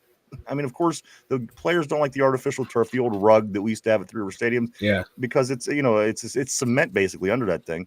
But a lot of people are saying, what about these high school fields that you're seeing now? A lot of teams in high school are upgrading to these really nice turf. I don't even know exactly what it is, but is that a possibility in the NFL, maybe even here in Pittsburgh in the future? Because again, the field gets really bad, and unless you could create a whole shitload of space in Oakland, I can't imagine the Pitt's not going to be playing at Acrisure Stadium, and it's not going to be playing there anytime soon.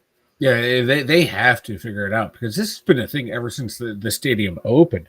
Like they were reaching out to what the people out at Penn State, because they have a really good agriculture department, and they know about the field conditions and shit, and they couldn't figure it out. They can't keep the field clean from beginning to end.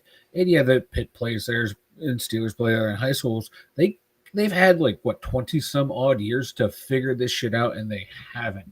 They need to do something. And the concerts, and there's always things going on. You know what I mean? If it was just this or just that, and yes, Pitt is a big thing because, of course, the space issues. But Mike, there's always something going on there. Again, if it's not a rock concert, it's this. If it's not this, it's that. It's not high school football games, it's this.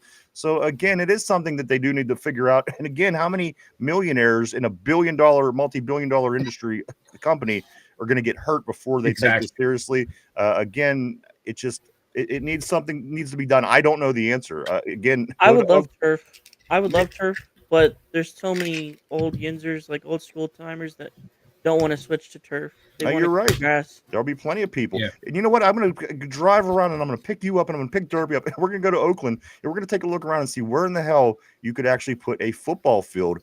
Because here's the thing, Mike, before they had the Pete, it was right there and it Yeah. was jam packed in there. It wasn't like there was all this space. So again, I don't know the answer. I don't know the answer to this. I don't know what they're going to do, but I do know that field gets bad every year, and they always have to resod it now because if they don't, after the high school games come at the end of the month in November, that place would be it would be a disaster. So they always seem to replace it once in the middle of the year, and it's a lot. It's a lot. It is a lot, and I know the players today still don't like any of the new turf fields. And they feel like that's where more of the injuries happen, and they love playing on natural grass. So they got to do something because what they have now sucks. Because you lost Miles Killebrew to the season because of it. You almost lost your best, your And best let me be player honest and your with you. kicker. Mike, if my kicker would have been injured for the season because of that, I would have been really pissed. Me too. I Me could too. justify my special teams specialist, but if it was my kicker Yeah. of 11 years, Seriously. my leading scorer, I would have been really pissed. So they do I need would to have get been this. fucking livid. They really need to get this figured out for everybody's sake, and even for the away teams. These are people, and I don't want to see anybody get hurt. Good, Derby. I'm just saying, I hope he didn't hurt his leg with that kick either. I hope you're right. Yeah, he hasn't popped up on any reports, so Okay, hopefully good. we're good there. But you never know. Sometimes You never know, he could pull something or something. a slight little tweak of the knee, Yeah. a hammy in there, and it might take a while for it to show up in his body. All right, guys, we're going to catch up on some of these messages. And then we're going to fly through some picks today. We're going to do some overs and unders. And I do have to find out what the keys to winning this game this evening are going to be. So keep those things in mind, gentlemen, as we do get through these messages here that I do have left. Let's see. Kenneth says Butterbean could knock your block off, though. That guy, he was a powerful, he's a moose. But you're right. I never, again, if I would have been more into it, I think that I would have known. But again, he seemed very gimmicky to me. And that's kind of what I've always believed. Corey says, what's the statute of limitation for child abuse? Tortilla says, Dylan Gabriel's mom is my favorite boxer. You're right. Kenneth Jones says Butterbean was more in a class of like Ray Boom Boom Mancini. Gotcha. I gotcha. Christopher says this is Keshawn Williams' breakout game as a punter and as a wide receiver too, but we are still going to trade for Olave or Myers. I want that. I want one more weapon. Why would you not want another weapon? I want a weapon. But you're right. I'm liking what I see from Keshawn so far. I would love, and we stated this many times this week, Mike, if Keshawn Williams would be able to break one for a touchdown, it would just be fantastic. I want to see it happen. Especially in a division matchup like this on the road, Thursday night, prime time. Everybody's watching. I would love to see him take one to the house. Mark Malone, I'm thinking Butterbean is Derpy's uncle. Derpy is your uncle, Butterbean. I didn't make that connection. They got the same body. He is not. All right. Jamal says, man, I'm hyped. Me too, dude. I wish I could just sleep until game time. I mean, I woke up, I was excited. I hopped right out of bed, but now, you got to occupy your time and get your work done and get everything done for the game. Christopher, I'm going to be honest. I'm not that different from where you're at. I'm going to expose my score now. My prediction for this game is the Steelers 36, the Bengals 21. 36-21, and I see that Christopher has 37-17, which is somewhat pretty close to my prediction as well. Tyrone is hype. He can't wait. Me too, dude. Aaron, it's kind of a similar score as well. He says 34-17, or if it's close, 27-24. Either way, Steelers win. Here we go. Jamal says togetherness is on coaching. Vegas says they clearly never talked to players as they developed the original artificial turf. It was cement with a tablecloth on top. You're right. You're right.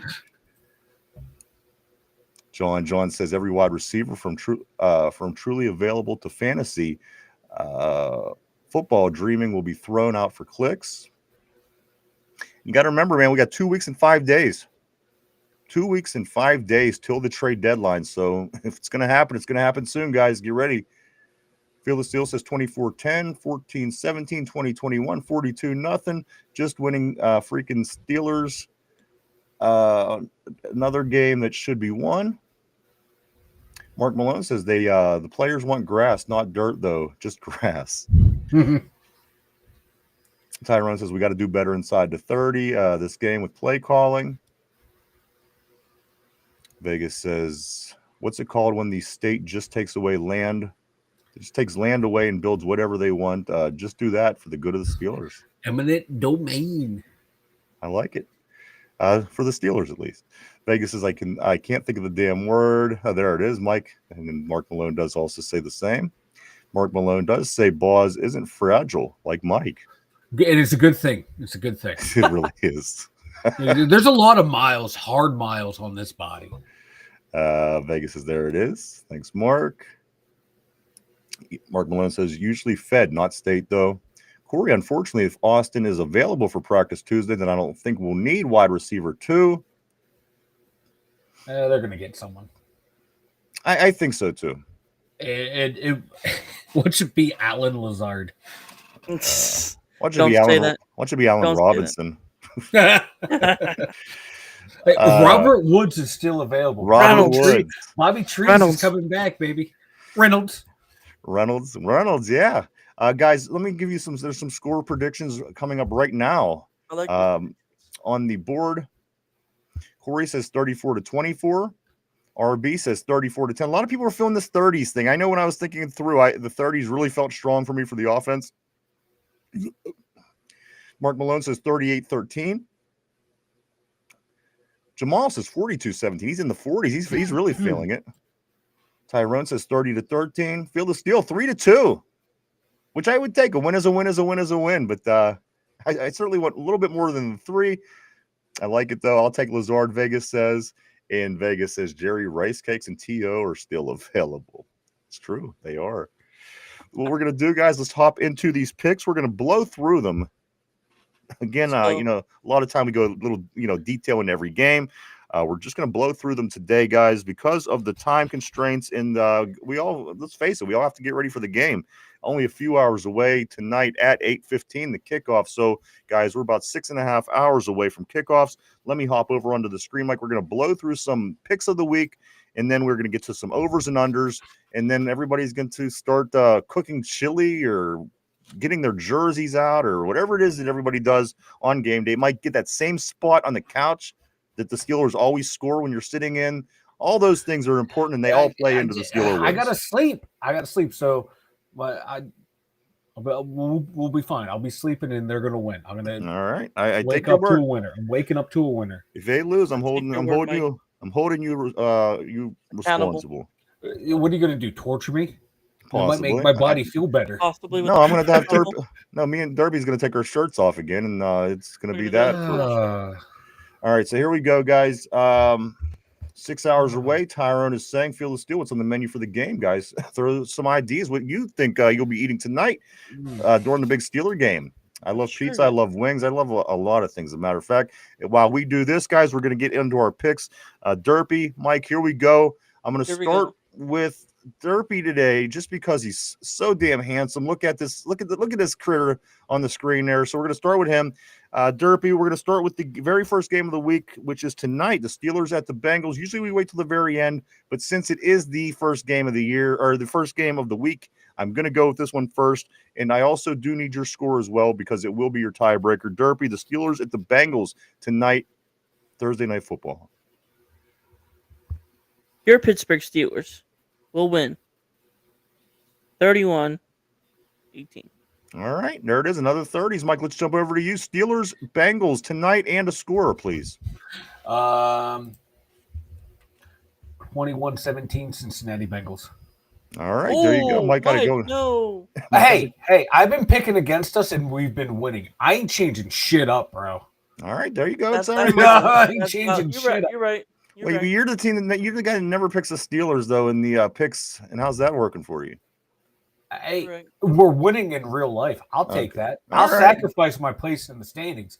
God support the team. All right. Gotta support the team. I'm sure the universe is going off of that. They're saying, "Hey, look at I Mike's think pick." so. I think they are. Hey, man, whatever sport you said don't change it. All right. Stop yelling at me.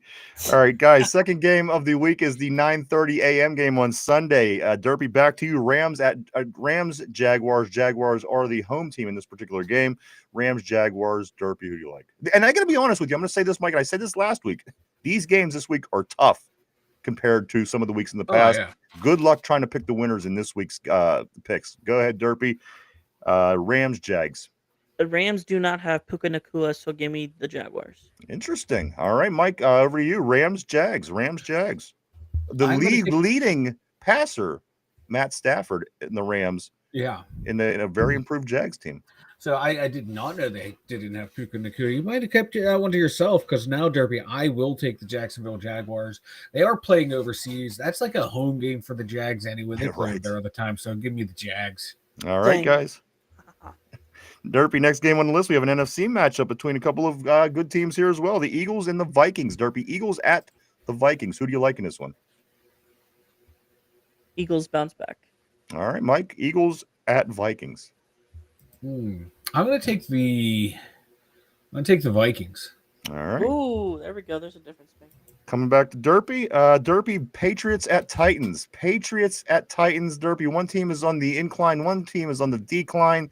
Who do you like? Patriots at Titans, Derpy. I hate this team. I arguably hate this team ever since he left still. But they're back, so give me the Patriots. Mike, same question for you. Patriots at Titans. Who do you like? The Titans are still ass. Give me the Patriots. They are ass.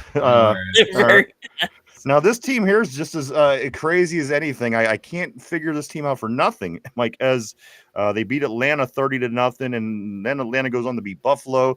Mike, the team that started it all was the Carolina Panthers. Sorry, let me go to Derpy. Derpy, Panthers at Jets. The Jets win no games to start this season so far. Panthers, Jets. Does the Panthers continue this weird winning, or does the Jets get their first win? Panthers continue the weird winning because the Jets, look what they did to Aaron Rodgers and look what we did to Aaron Rodgers. All right, Mike. Same question for you. Jets hosting the Panthers.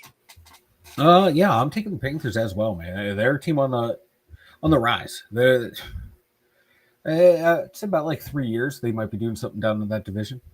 All right, Derpy, back to you. Dolphins at Browns. This is a team that you have some connection with, of course. Your very own mother is a Cleveland Browns fan. So I can imagine this makes this a little more difficult for you. Derpy, the Dolphins at the Browns. I don't know, man. They're both sucking, right? Because you think to yourself, well, maybe the Browns, the Dolphins will probably win. They have a little bit of firepower, but then the Cleveland defense kind of neutralizes that. So what do you really have in this game? Derpy, Dolphins at Browns. Home field advantage. I don't know. I don't know. Again, that's what I'm saying. I'm looking at these picks, Mike. I had to stop. I paused. I got to go back and finish them because there's a lot of difficult games to pick. I think the Dolphins get their second win. All right, Mike. Dolphins for Derpy. What about what say you? Dolphins at Cleveland. It's terrible, Mike. That's so terrible. I know it stopped me for like a half hour. Give me the Browns. All right. Okay. No, wait. Go. No. Yeah, fuck it. Give me the Browns. I agree. All right, Mike. There you go. Derpy, this one here, I don't know if this one's going to be that difficult. The Saints at the Bears. Neither team great, but I think one team is considerably better than the other. One doesn't have a quarterback. The other has a quarterback that doesn't know how to use a quarterback. And magically win last week against the Commanders, so give me the Bears. That's what I'm saying. Again, this Commander team, they don't look as sharp as they did last year, but they were in the NFC Championship game, and the Bears did find a way to beat them. So that's kind of where I'm leading as well, Mike. What about you? The Saints at the Bears? I'm taking the Bears. At Chicago as well, you know? Yeah. I'm taking the Bears. They're actually playing some decent football this year. They got to build a nice little team up there. Give me the Bears. The Bears. Also, guys, it's the last 1 o'clock game on Sunday. The Raiders at the Chiefs. The AFC West is going to be a difficult season for the three teams that are in the lead right now. The first three teams, I think they're all racing for that division. The Raiders, not so much, but nonetheless, it is still division play. Derpy, the Raiders at Arrowhead against the Chiefs. Oh my goodness! Look at the top comment. Oh, jeez. That's tough. Who That's do you? tough. We'll That's get terrible. to him in a sec. Who do you like in this one, Derpy? The Raiders at the Chiefs. I might have to go with the Chiefs just because the Raiders are the Raiders. All right, no, fair enough, Mike. Raiders at Chiefs. I am going to take the Chiefs are getting Rashid Rice back. That's going to help that Yeah. offense immensely. He was a really good receiver, especially the tail end of his rookie year. So yeah, give me the Chiefs. All right, moving into the 4 o'clock hour, guys. The Colts at the Chargers. This should be a good game. I That's think. probably the best. Well, I game of think the week. Colts are a little bit over. I do think they're a little. People are talking about them Overrated. being. They're overrated. They're. I agree. But I would be arguing our But point as playing well good. because I don't think they played many teams. So it's going to be hard to say. But I think ultimately it makes this game hard to pick. The Colts at the Chargers. Who did you say, Derby? Give me. I might have to go with the Colts. All right, Mike. Same question over to you. The Colts at the Chargers, out in Oh, L.A. This is a tough one. This It is. is a That's tough gonna be one. a great game. This is a tough one. There's a handful of them this weekend, guys. It's gonna be a great game, though. I can tell you that. I agree. I think Give this is, me the Chargers with a little bit of home cooking. all right. So Okay. Derby likes the valid. Colts. Mike got the Chargers. Even this game, the Giants at the Broncos. Yes, the This could Broncos go got a either tough. way. Well, here's the thing: the Broncos got that tough defense, but they only beat the Jets 13-11 or something like this, and it was a fight. And then the Giants stink, but they have some things going on as well with Jackson Dart winning football games, taking Yep. over Russell Wilson's spot. You got Cascadaboo effect. So many things make these games interesting. Derpy, Giants at Broncos. This is a rematch from the late 80s Super Bowl. Who do you like in this one? Giants at Broncos. My stepfather's hold on. My stepfather's a Giants fan, so I'm gonna go with the Giants this week. All right, fair enough. Mike, over to you. The Giants at the Broncos. It's up in the I mountains, so I am taking the Giants as well. Oh, interesting. no, wait, no. I have the Broncos. I picked the Broncos. Broncos. Excuse me. I'm Bo taking. Nix, I'm gonna take the, not quite the success he had last year in his rookie Nope. season, but that's going to make this interesting for sure. Yeah. Fucking give me the Broncos. All right, Sure. Mike got the Broncos. 425 games, Packers at Cardinals. This one, not such a hard one, in my opinion. Of course, Arizona lost a lot of their starters so far this season. They still found a way to win last week, Mike, but the Packers at the Cardinals. I'm sorry, Derpy, go ahead. Packers at Cards. Give me the Cheeseheads. Give me the Green Bay Packers. Mike, Cheeseheads or the Redheads? What do you like? Yeah, I'm taking the Packers. All right. Another 425 game. The last 425 before we get to Sunday evening game. The Commanders at the Cowboys. This should be interesting. This should be a good one too, guys. I mean, pound for pound, I would think that the Dallas Cowboys should be better. However, their play so far and their record tell me otherwise. And again, the Commanders coming from the NFC Championship game, kind of backsliding this year. Derpy, who do you like? Washington at Dallas. I hate Dallas. I hate them so much, just as much as the Patriots. All right, so that got you. Pickens can crash out down and burn down in Dallas. So give me the Commanders. They bounce back. All right, Mike. Commanders at Cowboys. Derpy likes the Commanders.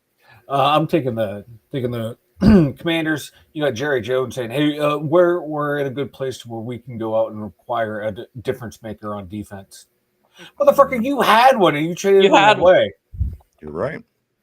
Still kind of scratching my head on that one as well, guys. We are into the final three primetime games of the week. Sunday night, the Falcons at the 49ers. This Falcons team again, guys, kind of schizophrenic as it said on the board. The Falcons lose 30-0 to the Carolina Panthers, turn around and beat the Buffalo Bills by 10 points, 24-14. Derpy, I'm going to start with you on this one. Falcons at 49ers. On the road. 49ers are at home. They got a good record. They're winning football games. Is Brock Purdy back yet? Mike Brock Purdy back. I don't know. recall. Man, this could go either way. You know what? I've been kind of counting out San Fran all year, and they just keep winning They football keep games. winning. Yeah. Yeah, Give me San Fran. San Fran. Mike, what about you? I have more Schizophrenic experience. Falcons or this injured San Francisco team? Give me the 49ers. They have more surprised me. experience. So fuck it. I'm taking them. All right, guys. Monday night, 2 football games again. One at 7:00. This time, one at 10:00. Not the 7 and the 8 start. As the second game is out on the West Coast. We're going to start with the 7:00 game first. This game should be classic, in my opinion, guys. At least if these teams are This both might be the best game. If these of the teams are week. both real legit contenders, I couldn't agree with you more, Derpy. I'm going to come to you first. The Buccaneers at the Detroit Lions. Tampa Bay Buccaneers, another one-loss team in Detroit, a team that, some people thought should have been in the Super Bowl last year. Some people were saying they should be in it this year. Anyway, you slice it, 2 NFC powerhouses this season, Derpy. Buccaneers at Lions. I don't think the Lions are real deals this year. So give me the Buccaneers. I All like right. Baker Mayfield. I do too.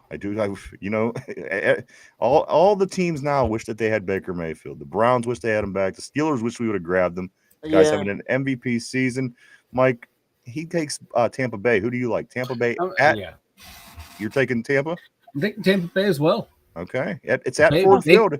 Baker for MVP. It's in Detroit. These guys. Detroit's a soft. They're still bitching about their loss to the Chiefs. They're a soft organization who acts like them and their fans act like they're some historically significant franchise. Yeah, for sucking ass in the NFL and forcing 2 of the greatest players of all time to retire early.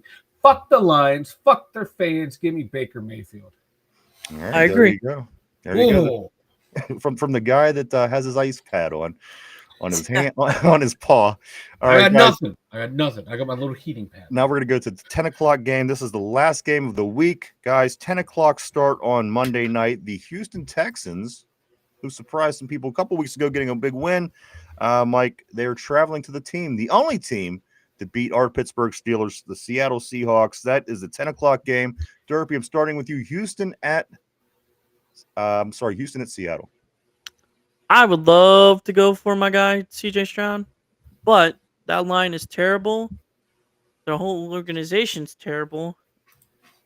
Give me the 12th man and the Seahawks. All right, Mike. Finally, let's finish it up with you. Texans at Seahawks. Who do you like? Yeah, I'm taking the Seahawks for the reasons Derpy said. That the Texans O-line sucks ass, and Seattle's defense, man. We saw how good their front four is up front, so give me them. And they got a nice quarterback too, guys. Mm-hmm. So that wraps up the picks for the week. I do want to say on the board, I did see a bunch of picks as well throughout. We appreciate them, and let's do this now, guys. We're gonna make the jump over because we are rounding third. We're gonna get to the overs and unders, guys. So great job on the picks, Derpy, Mike. Here we go. Over or under? Mike, I'm going to start with you on this one. Over or under Aaron Rodgers 1.5 touchdown passes? Under. Under Aaron Rodgers under. Oh wait, you said what? 1.5. I'm going to go over. Touch Aaron Rodgers, yeah. Aaron Rodgers touchdown passes, Derpy. Over or under 1.5? Over. Okay, which would mean 2 or more. All right, so both you guys went over on that. Mike, back to you. Pittsburgh running backs 99.5 yards. 99.5 yards by Pittsburgh's running backs. Over. Derpy? Under. Okay, interesting. Mike, back to you. DK Metcalf, 6.5 catches. Over or under? 6.5 catches. There's Jen. Over. All right. Derpy, DK Metcalf, 6.5 catches. 6.5. Feed him. All right. Give me the over. All right. Mike and Derpy, the 2.5 men, I call them, or brothers crackers, if you would. Mike is to those 3 gentlemen, Scotty Miller, Ben Skoranek, and half of Roman Wilson. 1.5 catches. Oh shit. Ooh. Mm. 1.5 catches. No, if Roman catches it, does it count as half a catch? No, it counts Damn as it. a whole catch. I'm going to take the under. All right, Derpy. The 2.5 men, I call them. 1.5 reception between the three of them, over or under. You know what? I believe in Scotty Miller. Give me the over. All You right. believe in Scotty Miller. Wow. I know you won't say anything about Roman because he went to Michigan and beat Yeah. your ass. All right, guys. Next one on the list here, Mount Washington. Darnell Washington, our new superstar tight end, over or under a half a touchdown. A half a touchdown Ooh. by Darnell Washington. Derpy, over or under. Mount Washington. Feed him too. Over. All right, Mike, over to you. Same question. Mount Washington, a half a touchdown. I'm sorry, over or under. Under. All right, Ooh. Mike, I'm coming to you with this one. Pat Fryermuth, 1.5 catches, over or under. Under. Derpy, Pat Fryermuth, 1.5 catches. Under, just like James Franklin. A lot of people He ain't my coach no more. That ain't my team, Derpy. I'm a free agent. I'm in the portal. A baby. lot of people, guys, are saying that the Steelers are probably going to score more touchdowns than needing our kicker to win us the game this week. But guys, the over or under for Boz this week, 2.5 field goals made. Mike, 2.5 field goals made by Boz, over or under. Under. Derpy, 2.5 field goals made by Boz, over or under. Under. Here we go. Before we switch over to the defense, this is a combination question. Special teams or defense. 1/2 a touchdown. A defensive touchdown Ooh. or special teams touchdown. A half a touchdown. It could be either or. Is it going to be over or under? A half a touchdown. A defensive or a special teams touchdown. This might be the kind of game to get one of these. You know what I mean? Over. Derpy, what about you, man? Special teams or defense scoring a touchdown. The number is a half. Over or under? Defense more likely will do it. So give me the over. All right. Let's get to the defense. TJ Watt, Derpy, 1.5 sacks. TJ Watt, a lot of people were expecting a big game from TJ. 1.5 sacks for Mr. Watt tonight. Under. Mike, Watt, 1.5. I'm going to go over, and some breaking news. Deshaun Elliott has arrived in Cincinnati. All right. Let's go. He will not have an injury designation. He is expected to play. There you go, guys. That is direct. That is direct from Steelers. I believe it's their PR guy. All right, guys, you heard it. Yep, I see it right now. You heard it here first. Deshaun Elliott is in Cincinnati. He's arrived, and that is one thing that's just going to make tonight better, guys. I'm glad that Elliott is there. That is big news. Big news.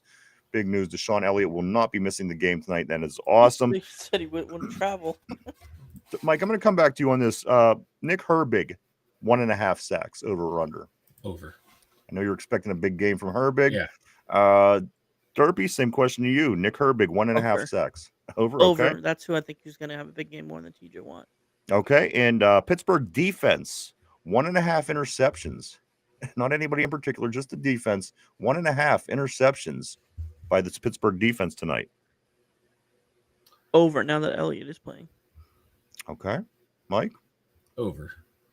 All right. And Jalen Ramsey, a half of interception or a sack. Jalen Ramsey, 1/2 is the number.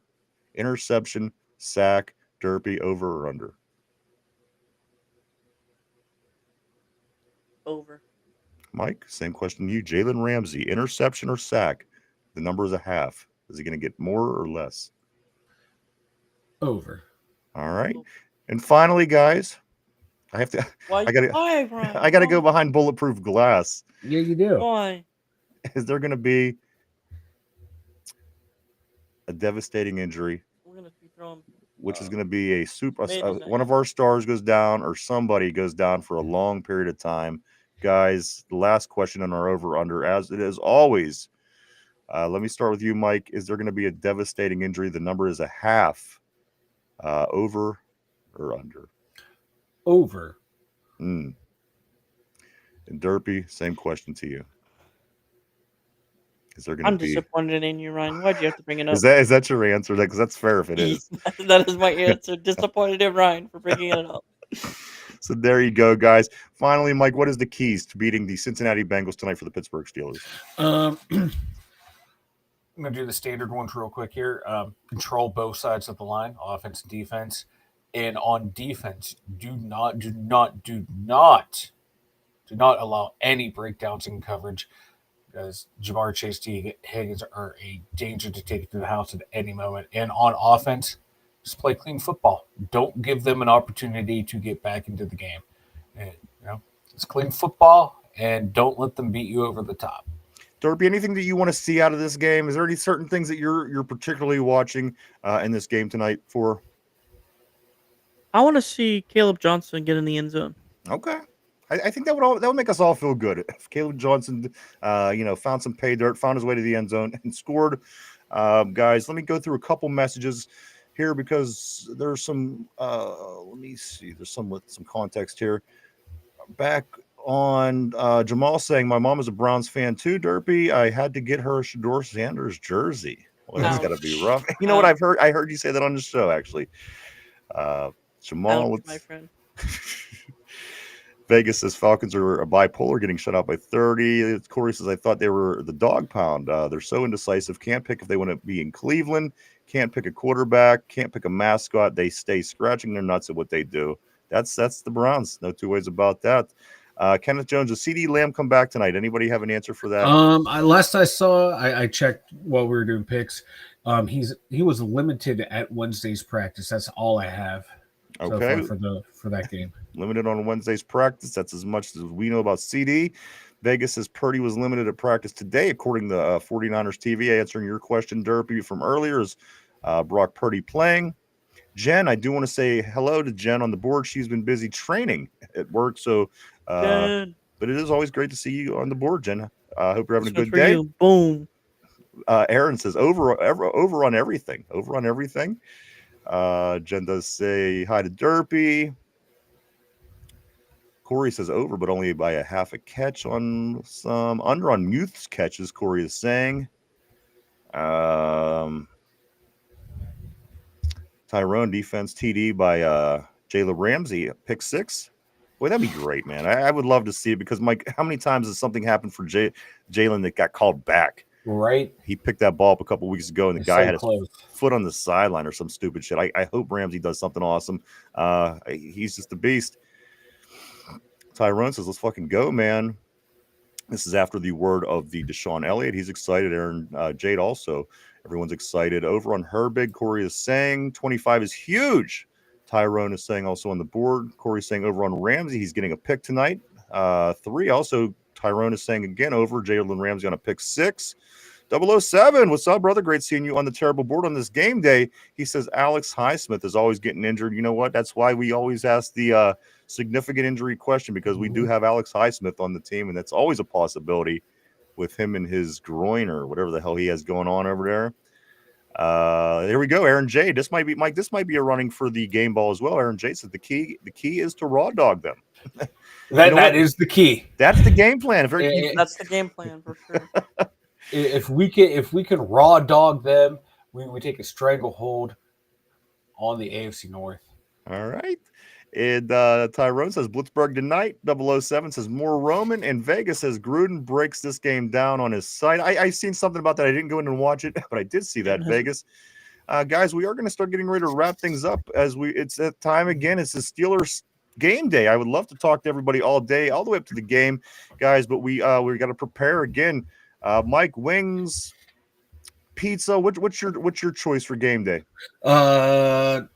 Normally it's like a bean dip or chili. Yeah, you do make a good. But yeah. But I think tonight it's sleep. All right, Derpy, what do you like to have on game day? What is your favorite? Wings. Yeah, me too. Wings and pizza. Mike, why don't you tell everybody about the website, and we will knock this trivia out. Again, the last Cincinnati Bengal trivia of the week. Mike, go ahead and tell everybody about the website. The 2yinzers.com. Check it out, everyone. We got the merch store. We got all of our social media links, and we got Vanilla Thunder's Dumb Thoughts. Check it out. The 2yinzers.com. All right, everybody. Question of the week. Mike and Derby, put your thinking caps on. Everybody on the board, everybody at home. Here we go. As we do our how well do you know your enemy? How well do you know your opponent? This is the question of the day. What were the Bengals named after? What were the Cincinnati Bengals named after? Question of the day. Did I throw you a curveball or did I throw you a softball? It's hard to tell. What are the Bengals named after? Take a minute to think that over, guys. We're live 5 days a week right here, Monday through Friday, 11:30 a.m. to 1:30 p.m. every day right here on the tube. On the tube. Question of the day. What were the Bengals named after? Sounds simple enough, right? Mike, what's the thought process? Well, let's see. Paul Brown's the owner. He was the Browns founder, named him after himself. So I'm going to say he named them after one of his kids' cats that they called Bengal. Okay. Because going and saying after a Bengal tiger at the Cincinnati Zoo, that seems a bit too obvious. I think you're trying to pull a fast one. Okay. Derby, same question to you. What are the Bengals named after? Oh, that's an odd question. Vegas, I just want to throw it out there. A couple of answers I'm seeing on the board. Vegas says women to men transsexuals. if that helps at all. 00 says a tiger. Tyrone saying a tiger. Aaron Jades saying Paul Brown. Maybe high school. High school? All right. Is this your final answer? Yeah. All right. Final answer for Derby. Final answer for you as well, Mike? Final answer. All right. Guys, question of the day. What were the Bengals named after? This is an interesting one, and I wouldn't. Corey says, "How did I know you were going to say that, Mike?" Mike Derpy, terrible board, and everybody at home. In 1937, the Bengals acquired their name from the stove in Josephine Pennington's kitchen. Josie's son Hal had founded a Cincinnati professional football team and also served as a coach. The team did not have a name up until game day. As he sat in his mother's kitchen, he was struck by the forceful logo of her Floyd Wells Company Bengal Range stove, and that is what the name. No wonder why they suck. Let's see. Pennington's team endured lackluster seasons until its merciful 1940 flash forward 27 years. Paul Brown decided to revive Pennington's old name for his new team. Guys, the original Bengals was named after a stove. So there you go. There you go. I hate the Bengals. That's why they're from Kentucky. They might as well be from Kentucky. Let me grab a couple messages and we are going to wrap it up for the day, guys. Again, this is game day. It's time to get ready. It's time to get your towels. It's time to get your jersey on. I see Derpy is ready to go. I do got my towel nearby. Mike has his hand on ice. There's nothing more. There's nothing more that screams game day than what's going on right now on this show. I'm going to start right here. Jen says, got my Big Ben jersey on for the game tonight. Everyone talking about Rodgers breaking his passing record tonight, number 7. Yes, unfortunately, that's going to happen. But you know what? I'm glad that it's a Steeler doing it. Aaron says, the key is to raw dog them. Also, Tyrone says, Blitzburg tonight. More Roman Wilson. That was 007. Here we go, right here. Jamal says, it's going downhill. It's going down. It's going down is what he says. I'm sorry about that, I'm sorry about Jamal Tyrone. Tyrone says another good show. Here we go. Steelers, here we go. We appreciate that, my friend. Always great having you here. Jamal says Alex Highsmith is about to go ham. Corey says send Derpy streaking on the field. We have the better mental toughness to bounce back from it since he won't recover. Let's do this. Comment of the day. That's the one. That's might have to go with that with the game ball. B-dubs. Tyrone says, let's see. Corey says, send Derpy. Oh, we got that. Sorry, Vegas says, Vanilla is going to be eating bean dip, then go to sleep and blow himself up under the sheets and will miss work. A Tiger was the guest from 007. Aaron says, all I know is Paul Brown left Cleveland and made the Bengals. That's why they have the same colors. It's true. He actually wanted to, yes, that is very true. And Paul Brown Stadium, what a weird situation that is in Ohio. Yinz had going on over there, Mike. You know, you had this one guy created. I thought it was named after the high school. It's just, it was just weird. It was weird because then he names his stadium the name of his last name, which is the name of the last team that he. It was very just bizarre, such a bizarre Ohio story, as they usually all are. Corey says, wasn't it something stupid like the Bengals tagger got at their zoo or some shit? Corey says, how did I know that you were going to say that, Mike? Phil said it was a car. Corey says, that's ridiculous. You have to be a diehard Bengal fan to know that dumb shit. Vegas says, Derpy can do the Black Mountain Sack belly celebration perfectly. Hey, can do it's very popular in Pittsburgh. Of course they were, is what Vegas said. Wearing JPJ. Tyrone's going with his Porter jersey tonight. Nice. Vegas is okay on that answer. And finally, Phil the Steel says, cheers, Derps and TDY. Wearing Psycho Word tonight. That's awesome, brother. Guys, it's time. It's time. Yep. Mike, with further ado, I just want to say a couple of things before we do end the show today, guys. I do want to say that if you haven't had a chance to swing by any of our social media sites, you could swing by and hit the like button and follow and keep up with what we're doing on an everyday basis. You can stop by Facebook, formerly known as Twitter, Instagram, Threads, and even TikTok. Just swing by, hit the follow button. Also, if you haven't had a chance yet here today, below, hit the like, hit the sub, share, and even leave a comment, if you will. That helps us out, and we appreciate it greatly. We do. Mike, I do also, and Derpy, want to say, Derpy, now that you're 29, you might be going out and getting yourself some beer for the big game. You drink on the game day, Derpy? Because I know you get a little crazy when you drink. I remember I don't. the wedding and things like this. That was a one-time thing, man. That was a one-time thing. But do stop by your beer distributor or your local place of sale and grab yourself a case of Duquesne Pilsner. The guys over at Duquesne Pilsner have been more than generous, including us in a lot of their promotions, and we're very thankful. We want to pay them by also talking about them as well, guys. Swing by either that or just stop by their social media sites and hit the like button. Show them some love because they are certainly showing us love as well.